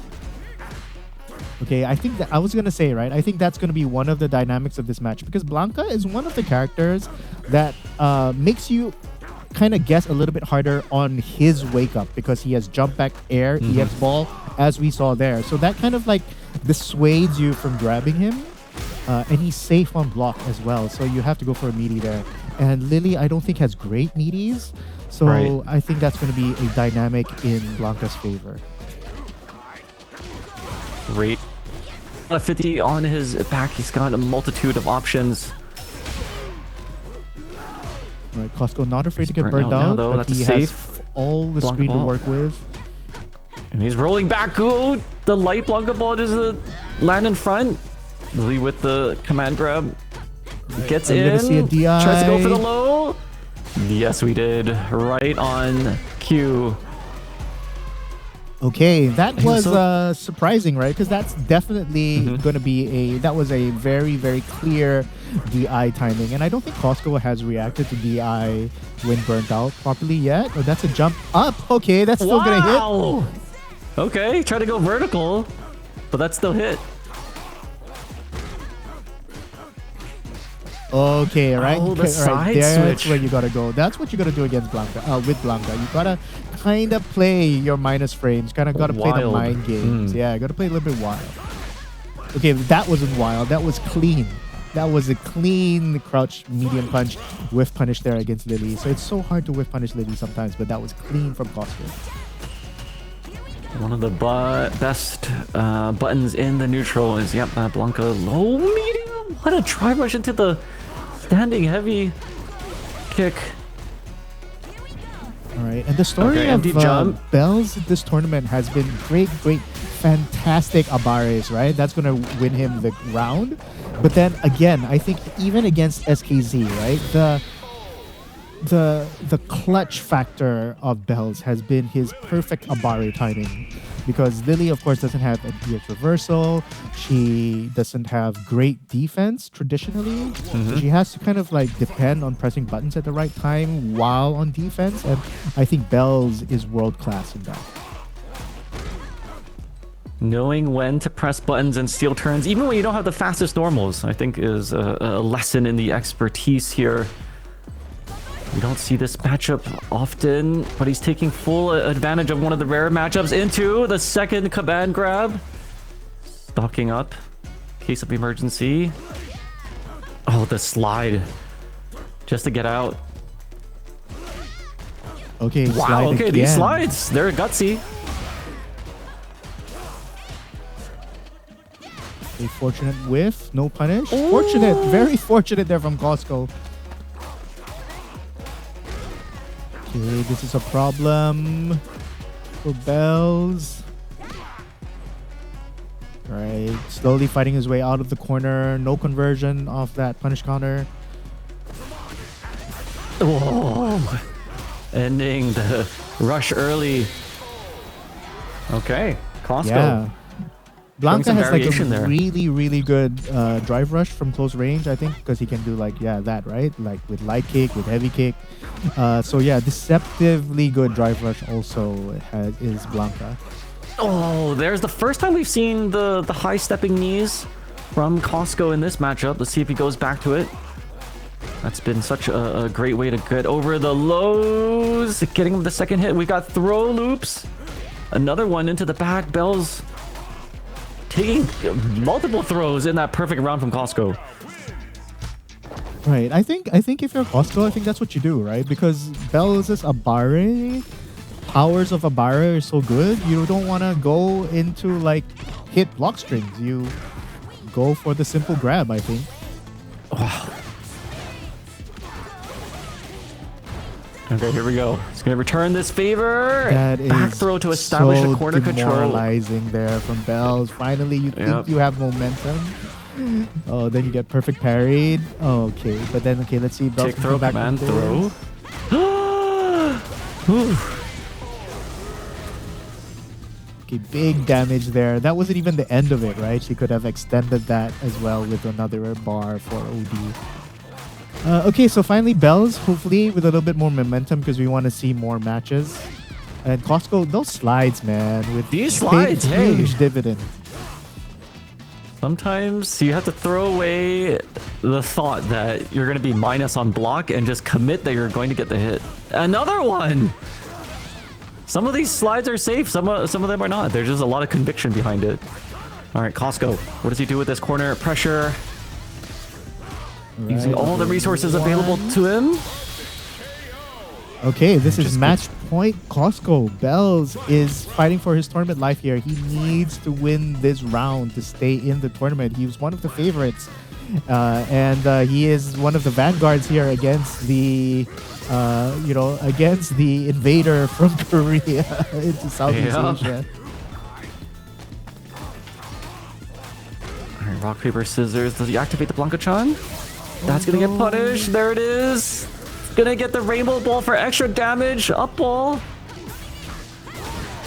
Whoa! What Oh, was the that? EX. He had the charge ready, apparently. On Wow. hit? Costco. Hey, on hit. Hey, I take it in the face, and I'll just respond in kind. That was right because you can't mash an EX reversal. No, you have to if it's commit a to charge. it. Great, Yeah. great point. You And can't mash the charge reversal. You have to say, I'm going to take it. I'm reeling back from the damage. And in my recovery while getting hit, I'm going to unleash this EX up ball, as it were. So, wow, what a exciting ending there. Costco marches on. We need to check those IP addresses where he's playing from. He's doing so well, taking full advantage of the region. Divide and conquer, as it were, coming down to Asia Southeast. yeah, just going back to that last interaction, I wonder if Bells was going for a reset and Costco kind of sniffed that out. Probably. I don't know, That right? scramble's But then- crazy. Yeah, right. Who busts out an EX up ball in the middle of getting hit at the perfect timing? Getting hit in the face. I wonder if the Korea FGC was like, all right, Lashar, you go to Japan. You're the all-star here. You go learn some Japanese. You become the MVP, the presumptive MVP for Street Fighter League Japan. Costco, you go south. We've got Lashar handling, proper East Asia. You go further down south and set up shop. Make sure that the IP addresses are correct. And, we've got other very strong players remaining in Korea. They just have a really good plan, I think, for geographic coverage. So shout outs to their entire country for sending out their talent in every corner. Yeah, right. So you could be seeing, if Costco wins this, then that would be 3 Koreans in Capcom Cup, I think. I forgot who won the other Korean one. Was it Emperor? I think it might. So I think it's Emperor and Lashar. And it could be Costco. So you have 3 Koreans in Capcom Cup. Correct me if I'm wrong with regards to Emperor. But then, yeah, possibly, like I said, 3 Koreans in Capcom Cup. That's going to be insane. Get him in there. Wow. Okay. And Costco might even be playing from a Costco. They've got big screen TVs there.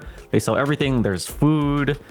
There could be samples if you're hungry or you're thirsty. They might be giving out, free tacos or brisket. They've got the chicken and the pizza. So you have everything there. Wi-Fi, consoles, sustenance that, who knows which Costco he might be in. Yeah, right. So it's very, very important to stay hydrated, to be as you are drinking from your mug there. It's important to stay nutritioned. And so with that, I hope all of you get a chance to get your hydration and your nutrition in, because we are heading for a break. All of these matches have been coming in fast and furious, and we'll see you for more hype matches in a bit. All right, laters.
night full of drama, suspense, secret character picks, upsets, dominating fashions, all leading up to our final matches as we head deeper into the bracket. We had Cypher up next against Costco, who might, again, be playing out of a Costco. He's looking really comfortable. They've got pajamas there, too. I forgot to mention. They've got everything. But Cypher, he's got a lot of counter picks and characters in his back pocket. Looks like we're going to be going with the Jury versus Blanca-chan. Manhattan Cafe. You can... Oh, wow. We've got trade combos, too. Yeah, this is like the third... Wow, this is the third character that we've seen Cypher bust out in this tournament, right? So he's proficient with so many different characters. Of course, he just beat Cien as well, coming off that. And then he's going to try and beat Costco. Again, one of the vanguards against the Korean invasion. The Koreans have, are on an agenda to send 3 Koreans to Capcom Cup. That's smart. Manhattan Cafe. Who would have thought Manhattan Cafe was playing out of Southeast Asia? Right. Isn't Manhattan Cafe like an old J-pop song? That's probably where the reference is from. Whoa, tries to go for the instant overhead. So, like, both these characters have an option against the throw, strike, rock, paper, scissors, and can go with the instant air-to-air. Wow, right over the fireball. Okay, Blanca ball showing why it can glide over those ground projectiles, presumably over Terry's as well. That's right. I'm still trying to figure out the pace of this game. As you can see, no fireball zone. Okay, almost there, but Costco's almost burnt out. Okay. Oh dear. Cypher just pressed the button there after the block string got clipped by the electricity. Neutral wise, okay, nice option select again there from Costco. And this is going to be a problem. Let's see how Cypher deals with it. Just eats the crouch medium kick. What? Okay, Costco, the wild style play, and he's got all the angles covered, doesn't he? The Blanca ball rolling away. Ooh, the desperation. That was that was a huge Hail Mary there from Cypher. And I guess that he was getting steamrolled, but the Jury pick, I think, not working out too well. You can't play fireballs against Blanca, right? Because as you saw, apparently Blanca not. At least not for grounded fireballs, right? A Hadouken or a Sonic Boom or even a high tire shot certainly would run into it. But Blanca gliding over the... Whoa! A Honda! Is this within your repertoire, Cypher? Apparently, okay. This does not look like a mistaken button press. We've got 2 of the original World Warrior characters going at it. Yeah, this is the 4th character that Cypher has brought out, right? So like I said, he is a polyglot. He speaks many languages in real life, and he plays many characters in Street Fighter and many different fighting games. So let's see if the Honda pick works out. Seems to be working out so far. What could possibly bring on this Honda pick? Well, these sumo headbutts are certainly working. Right, and to transition, right? He takes the first round to transition between like so many different playstyles. Dalsim, Mai, Jury, and then Honda is something pretty special, if you ask me. I agree. Wow, the mental shift here from Cypher. Oh, these slides still have been working out. There is a good Hail Mary. Goes for the install Sunshine. The raised blessing. Honda. Okay. We got throw loops. How does he get himself out of this? I'm not sure what advantage Honda gives him in this matchup. Yeah, I'm not sure as well, but I think button to button. There we go. I was just gonna say standing medium punch, right? It hangs in there with the best buttons in the game. Oh! That's gonna get punished. I think he just wants that kind of like large button control against Blanca, but then this is gonna be tough again. You're in the corner. Blanca has lightning beast. You're gonna get burnt out. Oh wow! What? Okay, wake up jab from... Oh, that was such a sneaky DI timing. Yeah, on the landing frames, I respect that. Okay, Blanca Alright, the Chan is fake out still doll. there. Okay, wanted to bait out the OD thing. Wanted to bait out the OD up ult first. Then Costco held it and then up ult at the right time. But oh man, so Costco's timing with the up ult has been immaculate. He just has a perpetual charge. Getting hit on block in a combo, he's so ready for it. All right, so on the intel here, right, from the production side, it seems like Cypher is going to go back to the jury. I don't know. I thought he was doing okay with the Honda. But yeah, he's back to the jury. It didn't go out too well for him last time. Let's see what kind of like adjustment or kind of mad formula he's come up with. He's gonna have to do it without the fireballs as Costco demonstrating. Oh my gosh. Okay, see now, right? He's in his head. He's so afraid of the OD up ball, of Costco's OD up ball timing. He had so many plus frames there, but he chose to walk back. That's a sign, and Costco can see that. That would throw me off too. If mid combo, I'm just like, oh, I know Costco has an EX up ball charged, and if I just miss one button in my combo, I'm gonna eat it in the face. Yeah, that's right. Yeah, so Costco doing so well. I think he's like perfect on those OD up balls, and now he is on match point. Okay, level 2. Here's the big one. How's he gonna deal with the lightning beast? All right, he's got a good start. He's backing off now again. No, oh, wow! What Was that? What? Either a good read or the world's fastest reactions. Okay, huge perfect parry. Yes. That would have lost him the game for sure. Okay, all right, opening out with the low medium. We saw that with the Mai and now with the jury. Okay, good option to cover the instant EX airball overhead from so far away. Okay, they're both responding in kind with their perfect parries to the DIs. Okay, this is it. Oh, what? That's the craziest thing. Again? There were so many layers to that, like a chiffon cake.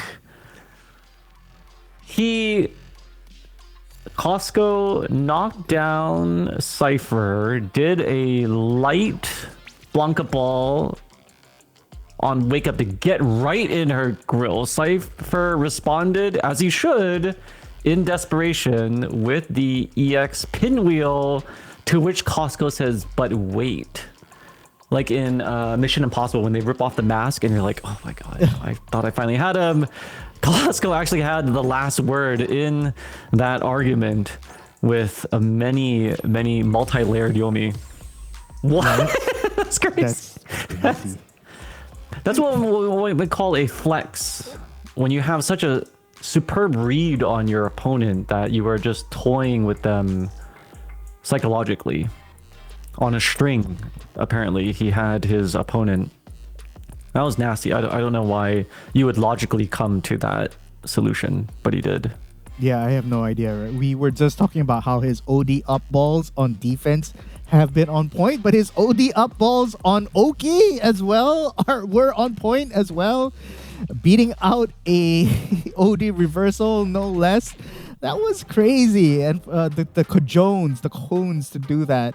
Could have lost the game off of that EX OD up ball, but he still had it. So he definitely had Cypher's number there, even though Cypher switched multiple characters. Just couldn't find a way to kind of unlock Costco. The only person that's unlocked Costco so far has been none other than Brandon. So, well, we'll see whether or not Costco is going to face against Brandon, because our next match is going to be Brandon versus Bravery. And of course, the winner goes into the winners finals, or the grand finals, sorry. And the loser will fight Costco. So this is going to be, Costco is definitely going to watch this with bated breath. So if you're Costco, you kind of hope, I don't know, that Bravery loses, because Blanca is a good matchup against Cammy as well. Right. All right, we had the Battle of the Seas with Cypher and Costco. We've got the Bees now. These two have gone at it, and it's been I think it's, I don't know what the absolute record is, but man, these guys have certainly faced off a lot. Doing well now is Bravery. Oh my gosh. I can't think of two more opposite players in their philosophy. This is the yin and the yang. Yeah, Whoa, it's so okay, interesting. we've got Anti-air go, anti-air level ones. Like, it's so interesting that these two are, two of the top players in Singapore, along with Xian. And yeah, like you mentioned, they are so different in style. Their rivalry goes all the way back to Street Fighter V. I know that they don't like losing to each other, so this is definitely a match with a lot of personal stakes from these two. These two are subject to many a WhatsApp group topic. Everyone waiting collectively. What? What? I wish there was a webcam on Brandon right now. I would love to see the reaction to what just unfolded, seemingly catching everyone off guard, but to be on the receiving end of that cannot have felt good. The psychological damage along with the round and first match victory goes to Bravery. All right. Wow, catches the backdash. Bravery just mauling Brandon in the corner as he is apt to do, and that cross up hits. Hey, we talked about to break a Brandon is not to come in through the front door with your Street Fighter 3. Good catch on the dive kick there. It has to have an element of complete randomness. So Bravery, he's fine with this because he has to establish that I am crazy.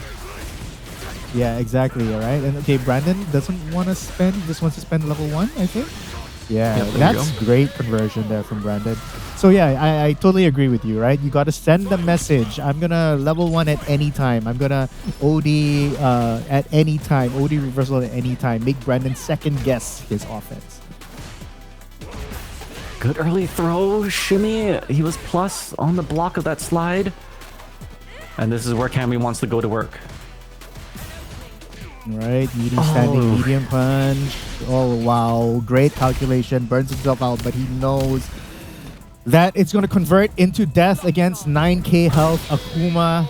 And man, okay, Brandon definitely doesn't want to, fall into the losers bracket. He wants to keep his winners bracket placing. Okay, going straight back into the replay, into the rematch because he doesn't have, he definitely plays Akuma only. But we're back to the usual. Yeah, Bravery's just catching Brandon flinching at opportune times. He's established the throw enough and the craziness where, wow, the Hezi walk-in is now working. At the cost of all those random uppercuts and wake-ups, he's told Brandon, hey, anything is what? The dash-in sweep? Okay, we've got those. Right, as you can see, Brandon going with a lot of delay buttons. Can he finish it off here? No, there's not enough. Safe All right. jump. Oh, wow. My gosh. Light block was Bravery's option choice there. Light block, right? I don't know. That's what. Not a common series. Oh my god, like I said. It costs him the round, but it also gains him the round. Yeah, that's right. So match point Bravery.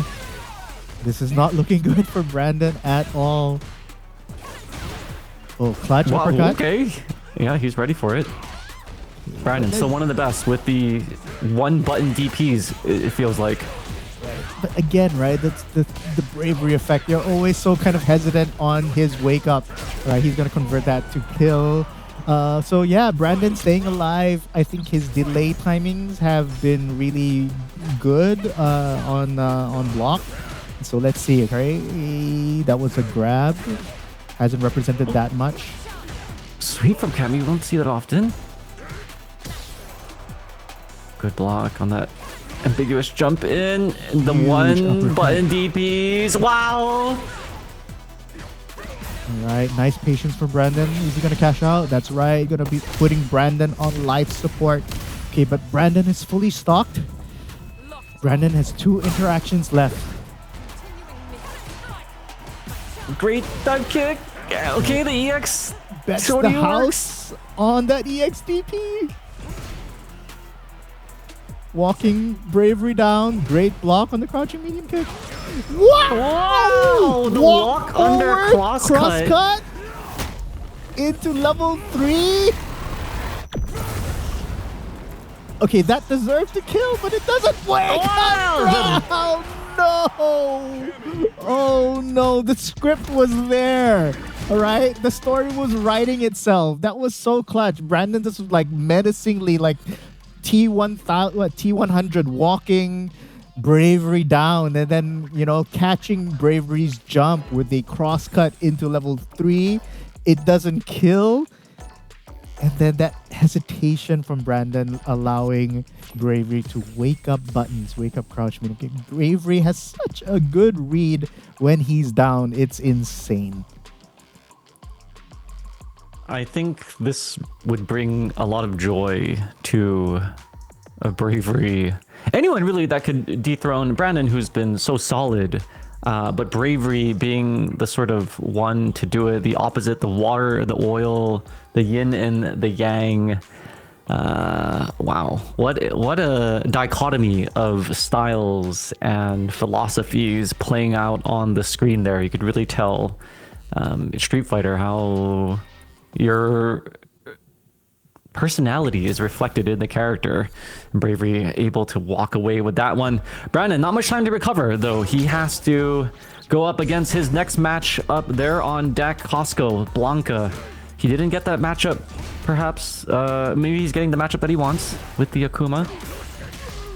Right, but we know that Brandon was the only one to make Costco bleed so far, and one of the persons to make Costco whiff an OD up ball. So he seems to have Costco's number again. Here, it's the same story as the last time.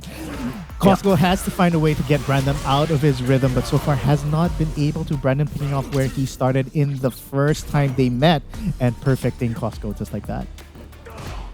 Maybe Costco not able to punish on the block sweep. Oh, the rainbow ball walk under from Brandon. Okay, Brandon in complete control. How does he fight his way out of the corner?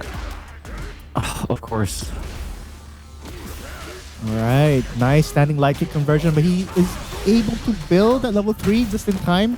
It's awful light, so the scaling question mark. Just enough. Right, great calculation from Brandon. Brandon, like I said, picking up where he started. He has Costco's number for sure. Costco has been running riot through the bracket so far after being put down to losers. Yeah, right. Like I said, he was hoping maybe Bravery would lose because he would get that Blanca versus Cammy matchup. But then now he gets Brandon. Part 2. But maybe he's learned something from the previous Bravery matchup. You have to go a bit nutso. Does he have it within him? Brandon almost seems like he's just in a rush to get back to Bravery, who had just dropped him 0-3. The way that he's really putting his pressure on. Okay, and the wake up still works. Okay, are we gonna get a slide from Blanca soon? Oh, okay. The fireball is so difficult to deal with Kuma. Right, that was very ballsy there from Brandon because, of course, right, that was a range where Blanca could threaten slide, but then he read correctly that Costco was going to walk forward. So I think, yeah, right, Brandon just has a good read on Costco's rhythm. Oh, that standing light kick. He's been employing that to great effect. Right, no follow-up from the crouch medium kick. Goes for the safe jump. Ooh. Okay, he was safe and he hopped out. I like that. Can he do something with this corner control now? Not much as Brandon combos his way out and back into the neutral. Wake up, did he press something? Yes, he did. Bet the farm. That's going to be a dead Akuma. Okay, bets the farm. Wait. No, that was CA. The 9,000. Okay, able to finish the matchup there. Oh, that was... I thought that the life bar wouldn't be able to survive, but it did. Okay, so yep, signs of life here from Costco. Great anti-air, beats out the air Go Hadouken, Zanku Hadouken, whatever, in the meantime.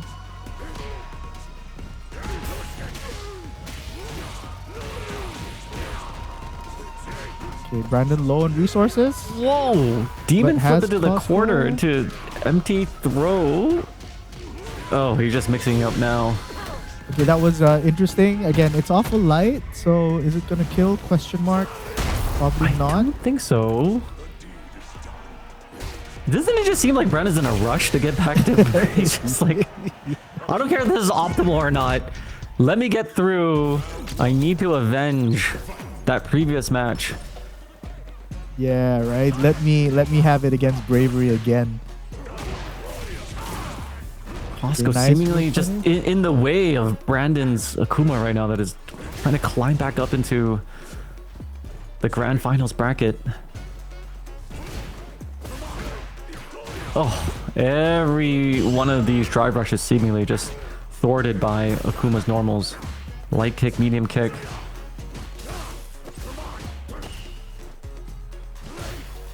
Oh, wow. Okay, Ooh. finally a slide blocked and punished appropriately. Okay, that's a huge jump out from Costco. All right, are we gonna see throw loops? Yes, we are. That's 2. That's 3. Will he Gonna wake see a up with the fourth? OD? Well, discipline there from Brandon. Great defense, but he's going to get hit by a 4th throw. Can't hit again. What a call out on the jump, on the hop. And a great conversion there from Brandon. Such disciplined defense, and that puts Brandon on match point. All right, Costco needs something big here. Doesn't have anything left to save in this elimination round. That's right. What has he Costco got? fighting for his Capcom Cup life, qualification life. Okay, and then... Ooh, okay, that is a huge DI. There's the randomness we spoke about that is necessary to throw Brandon off. Oh, gets same side, but OD reversal on landing.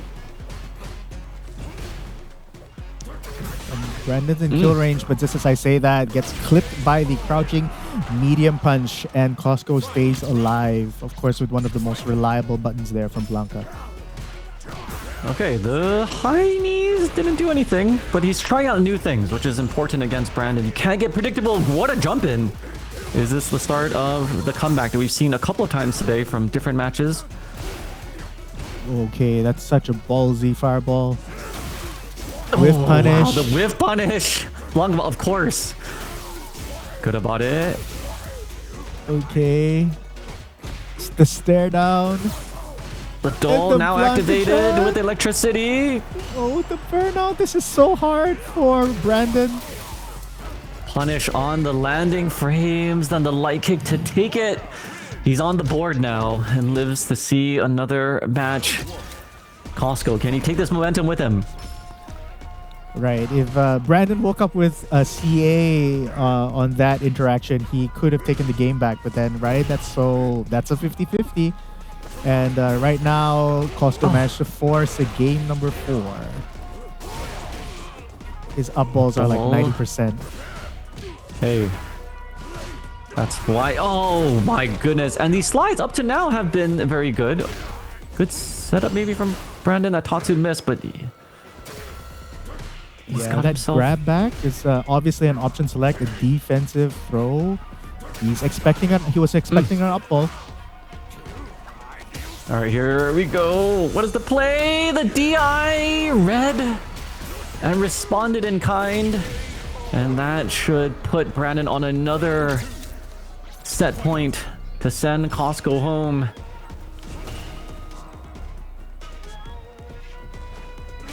Right, the he's jump in was a little DPing too that predictable. like 100%. He's certainly DP lower jumps from Cammy, and that high arcing jump from Blanca not going to do the trick. Nice whiff punish. It's so hard to whiff punish Blanca's crouch medium punch. And he's got Blanca where he wants him in the corner. And Blanca has that option Hops to out. jump out.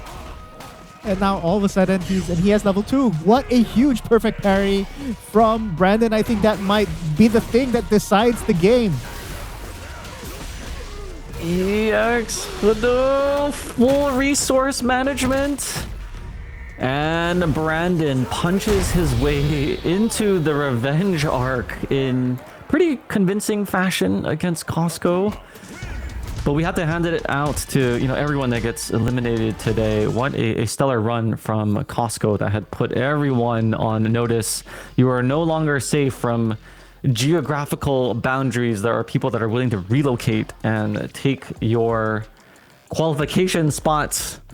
So shout outs to him. What a great season he's had up until now. Wow.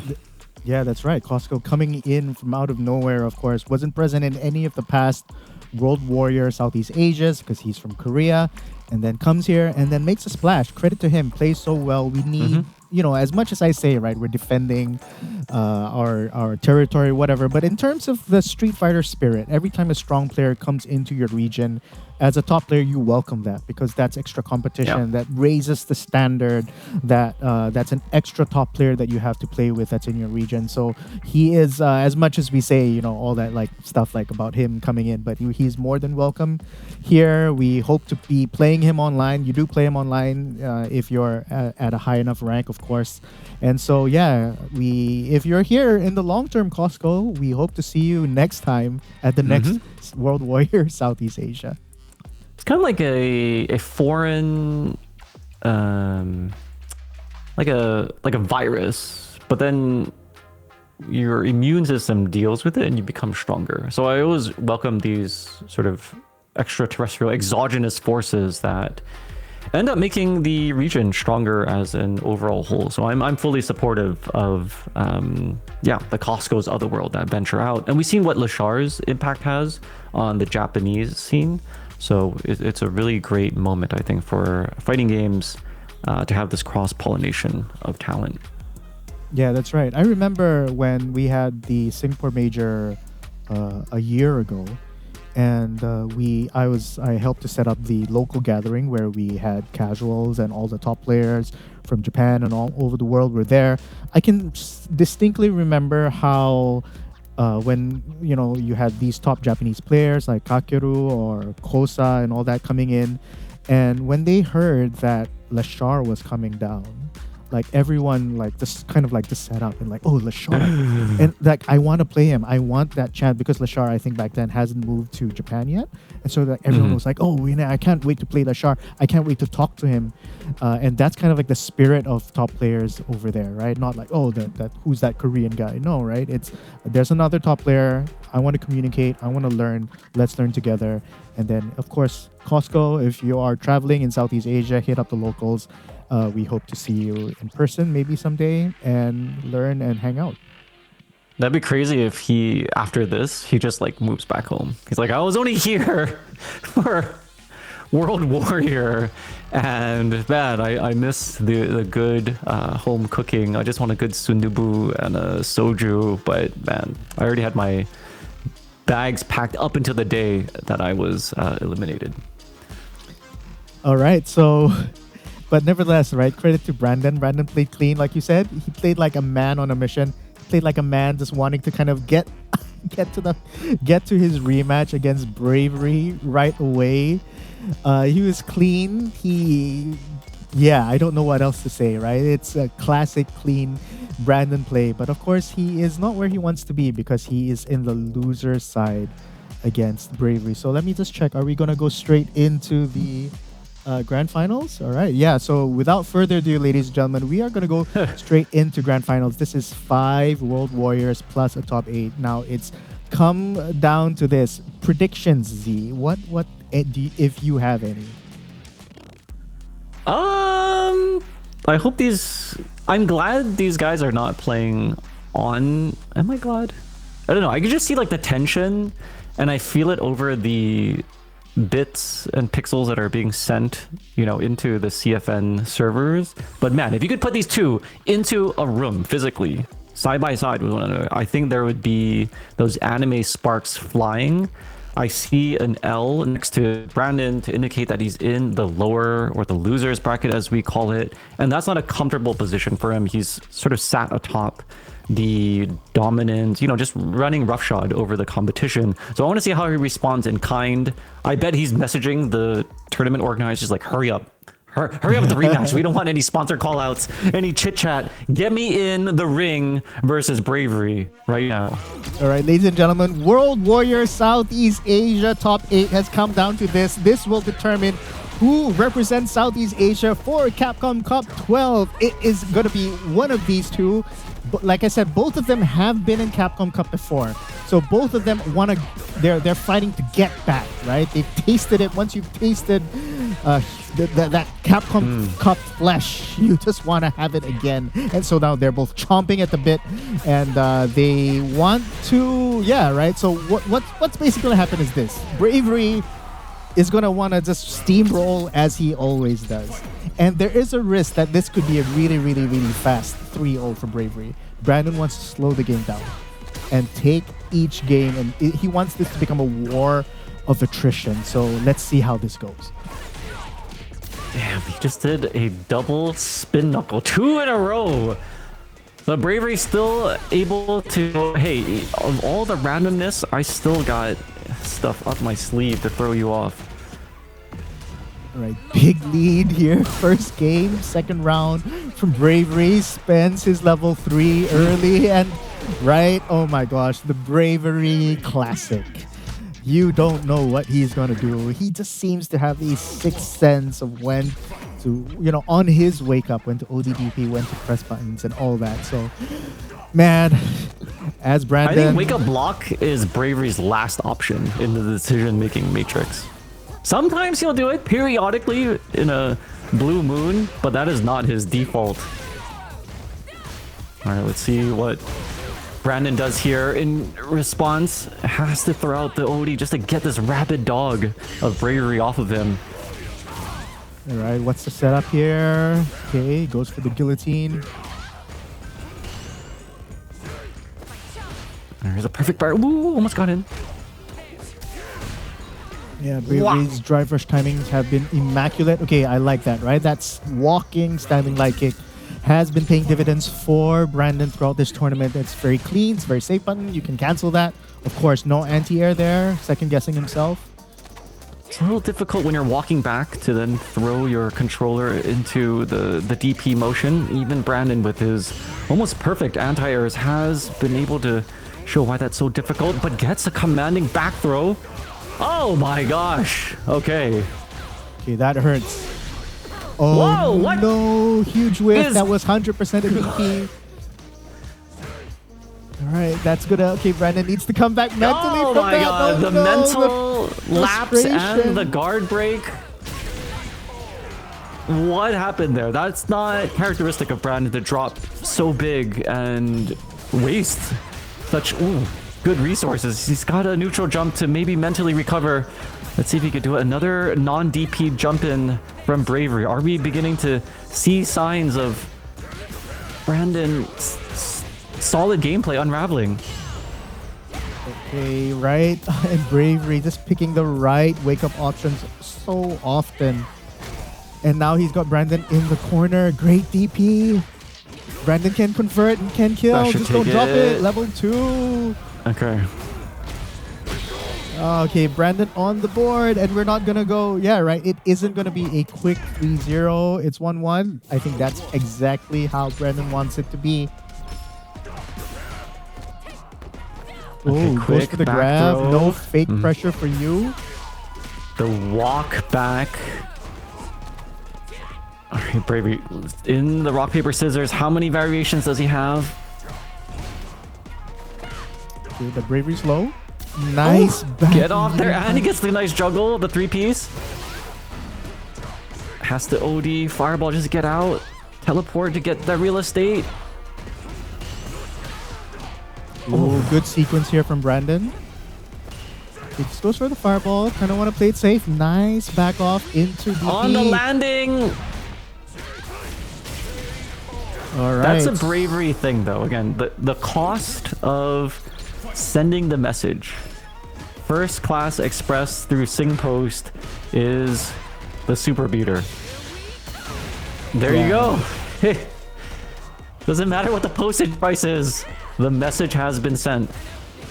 Yes, I have meter. I will either OD, DP, or I will level 1.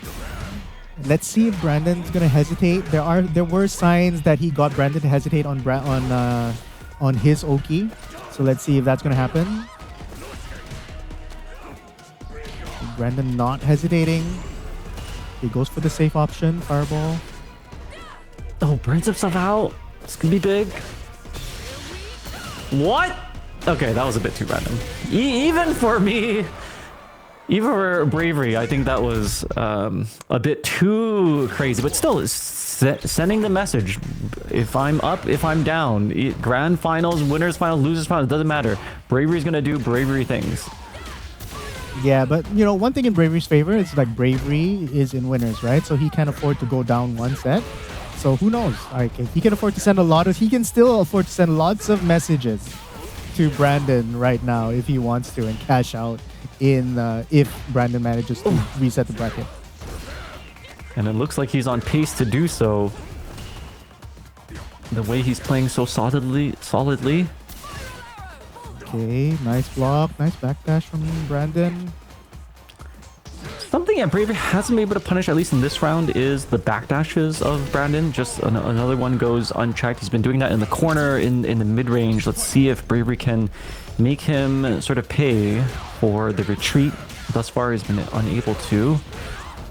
Yeah, and that forward heavy punch life gone from Akuma being a huge problem there for Bravery. No anti-air. That's so rare. That's so uncharacteristic from Brandon. Wow, even that was too low.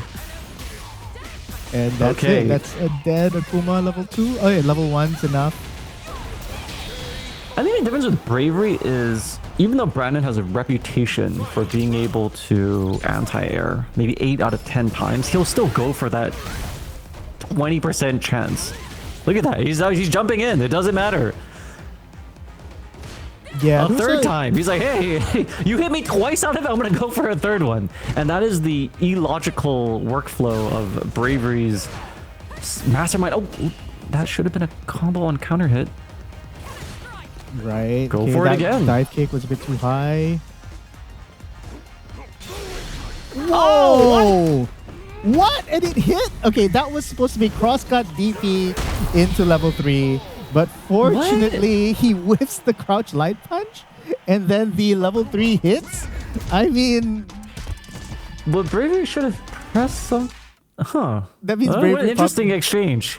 Press the button on landing.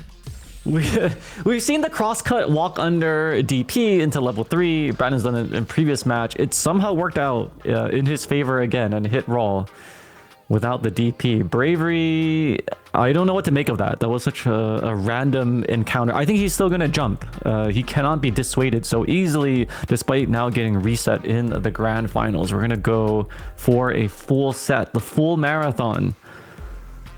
Yeah, and this is it, right? The final first to 3 to determine who gets to Capcom Cup. And of course, like, no, right? Just a reminder, the stakes of Capcom Cup, it's for $1 million bucks. Like, you just have to be there. A milli. Once you're there, man, like, you can say, I've competed for $1 million. You know, I was just watching some old pool tournaments from like 10 years ago, and like Efren Reyes against so and so, and they were saying like the prize pool back then was like 200,000, and they're saying like 200,000 is life-changing money, the highest prize pool ever for pool. And I'm like, we've got multiples of that in Street Fighter now. That's nuts. It's certainly increased past the rate of inflation. Life-changing money. Who will we be sending between the Bs? Will it be Bravery, now reset, versus Brandon, who have now drawn one match against each other in this final decisive one? Okay, that's the first time we've seen the shimmy option of the throw. Again, the back dashes of Brandon have been working out in his favor. Will he go to it here? Dive kick, such a great footsie tool in and of itself. Okay, Brandon can't take another throw. Smart play there. The delay, you saw that? It wasn't like an immediate delay. Yeah, like kind of like a little bit of a delay into the DI, you know, making you want to press a button. So yeah, great call there from Bravery. Bravery's timing it with the baby in the background. Right when Brandon's distracted, he's like, okay, baby, you cry on the 10th frame, but I'm gonna press the DI right there. All right, Okay. nice, great, perfect parry there from Brandon. Brandon has those clutch perfect parries, of course, spending resources to kind of get better screen position with that EX fireball. Look at Brandon. Look at that movement. He's buffering something. He's buffering DP. He's buffering, I don't know. Okay, These little footsies. micro walks. Whiffs. That's too high. Little too high. Tries to bait out the OD. Right, huge tech. Either interaction kills, no cancel. Okay, solid. Beating the drive rush. I think Bravery has been dipping into that drive rush a couple of times to kind of get in, and I think Brandon has kind of caught on to that timing, maybe. So, okay, crouch medium kick, party starter. You're in the corner against Here we Cammy. go. What you gonna do? Whoa, the neutral. Wow, okay. Bravery been able to open up now. He's gonna burn all his resources, get a bit of that gauge back.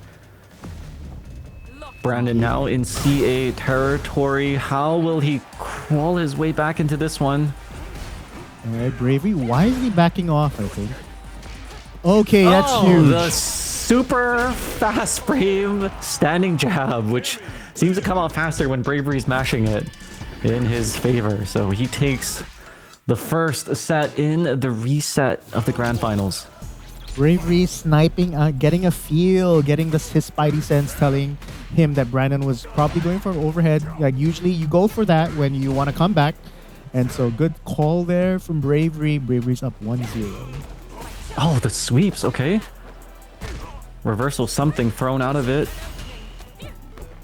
Brandon taking a lot more throws in this set. Okay, catches the jump out perhaps from Bravery. Good damage. Oh, no uppercut! Too far! Again. Ooh. Looks like, whoa, the super delayed OD. Yeah, It looks like Brandon's uppercuts are, yeah, more, I don't know, consistent on the 2-piece side. Bravery with his own tries to bait out. Wow, lands on the toes. That should be able to take it. Yeah, that was fortuitous on Bravery's side, right? He didn't. He pressed, I think, back medium punch when he was too far, but he got a second bite at the apple, at the cherry, and so he managed to close it out. But then now he's in the corner, and of course, the Bravery special. Oh, he's landing these instant dive kicks now. Good about it from Brandon. All right, goes for the strike. He got one for the throw the last time. Okay, One last guess. He's got CA though. Oh my gosh. Oh, that was scary. That was command grab for sure. Brandon luckily out of range, and so he lives to fight another day. Braver using the entirety of the special move list to his disposal. Yeah, and Oh, Cammy's a little got late on his great own. specials, but he's in the corner now.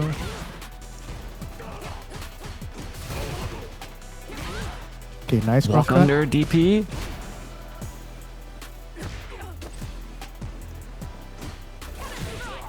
A bit of a lull in the proceedings. Wow, Both no players. DP. Oh wow! 2-hit confirmed.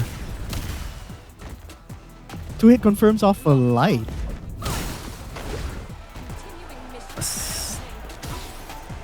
Get off me! Oh. No, and the regular DP? Oh, my heart. That was right. That was a hit dive kick on. That was a dive kick hit high. He knew he couldn't combo, so then he, nevertheless, right. Brandon was negative, so Brandon might have DP'd. So what a good read there from Bravery. Now Bravery is on tournament match. As wild as Bravery is, he knows when to back off. Too. He has such a firm read on the psychology. Oh, jump back from Brandon. Tries to move, gets caught. Yeah, These that's dive kicks just coming in. Again, Brandon a little less consistent on the 1P side for the anti-airs. Right, nice call out there. Brandon seems to be doing better on 2P for sure. All right, but just as Okay. we're saying, the great anti-air Yep. from Brandon. Showing that he's ambidextrous on both sides and the good walk back medium to get on the board. for Brandon. And he's got the gauge lead too at 2 bars. Oh, That's wow. unfortunate. On hit, you're pressing sweep. On hit. Low heavy on hit. Knowing perhaps prophetically that it was going to miss on the combos. And Akuma bleeding out here with the lower health gauge. Able to take it just with the DP. Full bars going into this elimination round. Bravery on point. Does he have it to get into Capcom Cup against his nemesis, Brandon? Okay, Brandon with like the walks. Right, you're trying to kind of like do some. Oh my gosh, no, that's what a huge. You're trying careful spacing against Bravery, but Bravery has just so many ways to alter his jump trajectory, his movement. And now Brandon's on life support in the corner. Great DP there. Brandon needs that. Okay. Tick throw. Chasing the fireball. He's going to go on the ground here. That was so deep. And the walk forward after the block medium kick. Does he go for the level 1? Okay, he lives to another day.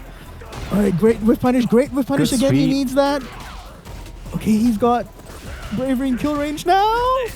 What an overhead block. Oh my goodness, that was perfectly played there from Brandon. The whiff punishes, the anti-air, the bait on the ODDB at the end, coming back from what seemed like a terrible position. Is this the beginning of Brandon's comeback from the losers? Oh my gosh. The unraveling. Does it begin here? Or can Bravery wash that from his memory? He's got a good read now. Oh, undeterred. Unfazed is Brandon. That's so that's good punish. He's gonna Too go far for the. That should take it. Yeah. Bravery with yet another set point. Right, just like that, right? So, okay, Brandon wants to get as much damage off those. Oh, what a whiff What punish. a huge whiff punish. Okay, great drive reversal, but huge perfect parry. Ah, you see the hesitation? The wake up. The walk up throw. That is huge. That's the with the bravery punish counter. effect. More damage. Burn out. The spin What a knuckles are huge coming. backdash. As are the Buffering. drive and Oh the 3 my hit God. confirm. Bravery is your representative for World Warrior Asia Southeast. Taking it over his longtime competitor and antithetical playstyle in Brandon in an epic tournament after all of these months. Congratulations to the winner. Wow. That was a theory of Street Fighter playing out before our eyes. What a contrast in 2 styles, with Bravery really able to exert his opinions, his theories over Brandon in that grand finals. Yeah, well played from Bravery. Bravery, of course, I think is the most consistent performer in the World Warrior series so far. And you know, he's in this position after missing completely one entire World Warrior. He was in Taiwan, I think, for one of those. And as you can see in the replay here, Bravery was kind of like running away with it, but Brandon put up a great fight, resetting the bracket, of course. But like you said, Bravery just able to impose his style against Brandon. We talked about sending messages, right? So I don't know if the replay is going to show it later, but then that last interaction was so pivotal because Brandon had the perfect parry, did a back throw in the corner, and then he hesitated. And then Bravery woke up buttons because Bravery has been, dipping into that reversal well so much.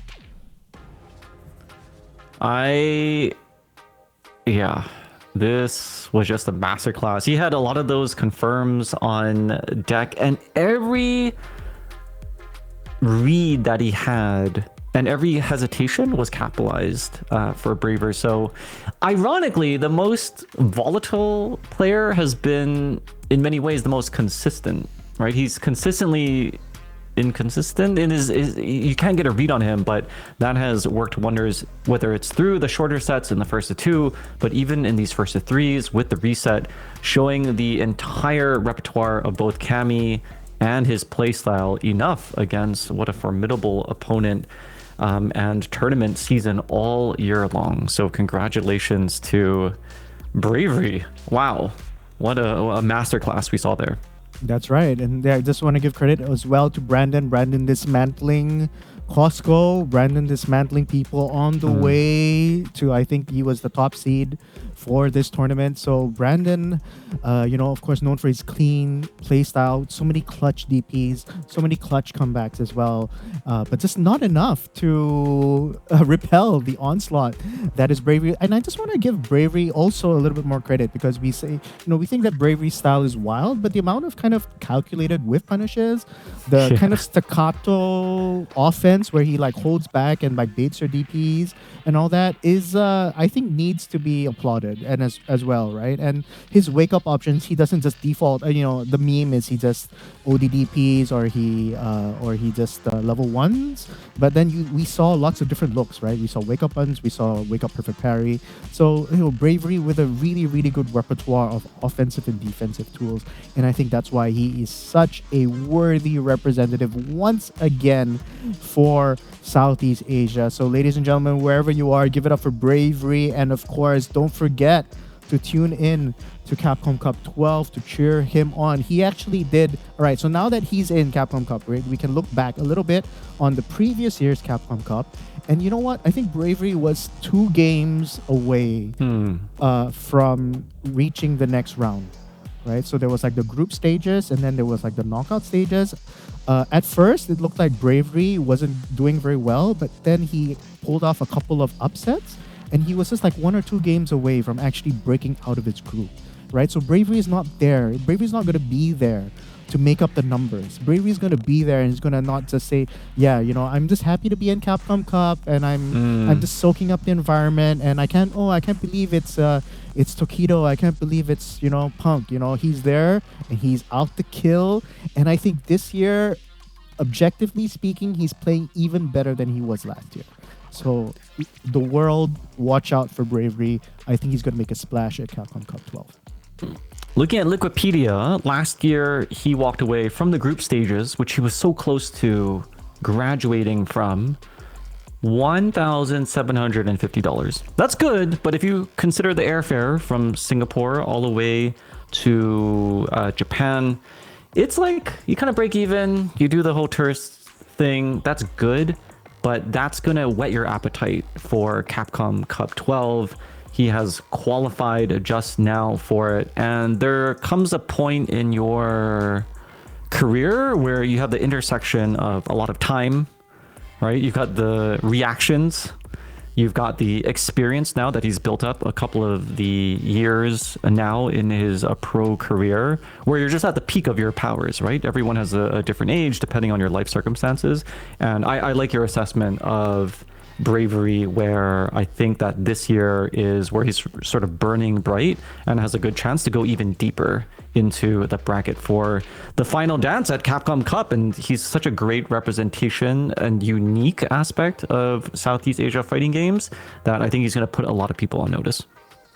Yeah, that's right, for sure. So as we close out our analysis of Bravery, just want to give a shout out to everyone else who participated in World Warrior, even not in the top 8, but if you just joined World Warrior all the way around Southeast Asia, Malaysians, the Filipino crew, the Thai crew, the Indonesian crew, the Vietnamese crew, I mean, everybody, it was anybody's game, honestly. This top 8 was a huge scramble. There's a bunch of people right outside of this top 8 that had every right to be in this top 8 as well, that could hang with the best. So man, I think the competition in Southeast Asia is healthier than it's ever been, even though another Singaporean, and I'm not going to complain, another Singaporean is representing Southeast Asia for Capcom Cup. The competition has been stellar. It's been a pleasure, Z, just commentating this level of Street Fighter in this corner of the world, and a region that shone a little bit brightly during Street Fighter 4, but now is maybe a little bit more overlooked compared to the traditional regions. But then I hope that we've seen through all the matches from World Warrior all the way to here that the caliber of players here are really, really, really top tier. Yeah. Xian, along with Fudo, again, have been the 2 most consistent Capcom Cup qualifiers, and that is across 3 different titles, right? 4, 5, and now we're playing with 6. Now that Xian has unfortunately failed to qualify for Capcom Cup 12. Does this open the door for the new generation of talent, which he helped to raise and inspire throughout all his years of consistency and excellence? Or do we see an even stronger Cien next year now that he's tasted some of that defeat? I'm excited for that, for both him, but also for the entire region that now sees a much more open bracket. So shout outs to Bravery for walking through that door, and the rest of the competition from every country, whether you're a viewer, a player. And lastly, yeah, shout outs to Versusvortex, Mr. Box, our sponsors, our organizers, our streamers behind the scenes, bringing you this awesome competition in what has been a multi-year story for Southeast Asia and our fighting game talent. So it's been a great one. We're excited to see how it all unfolds in Capcom Cup 12.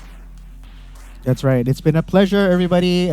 Yeah, right. All these, we take it for granted that all these things are we have all this infrastructure that organizes tournaments and streams. We just want to give a huge shout out to Versusvortex and Mr. Box for the sponsorship. And of course, it's been a pleasure, Z, as always, over the years, commentating with you. The storylines have been changing, but I think the pleasure of commentating with you has not. So thank you so much. It's been great. And yeah, like you said, I'm so looking forward to what the future holds. All right, everyone. Thanks, y'all. We're out.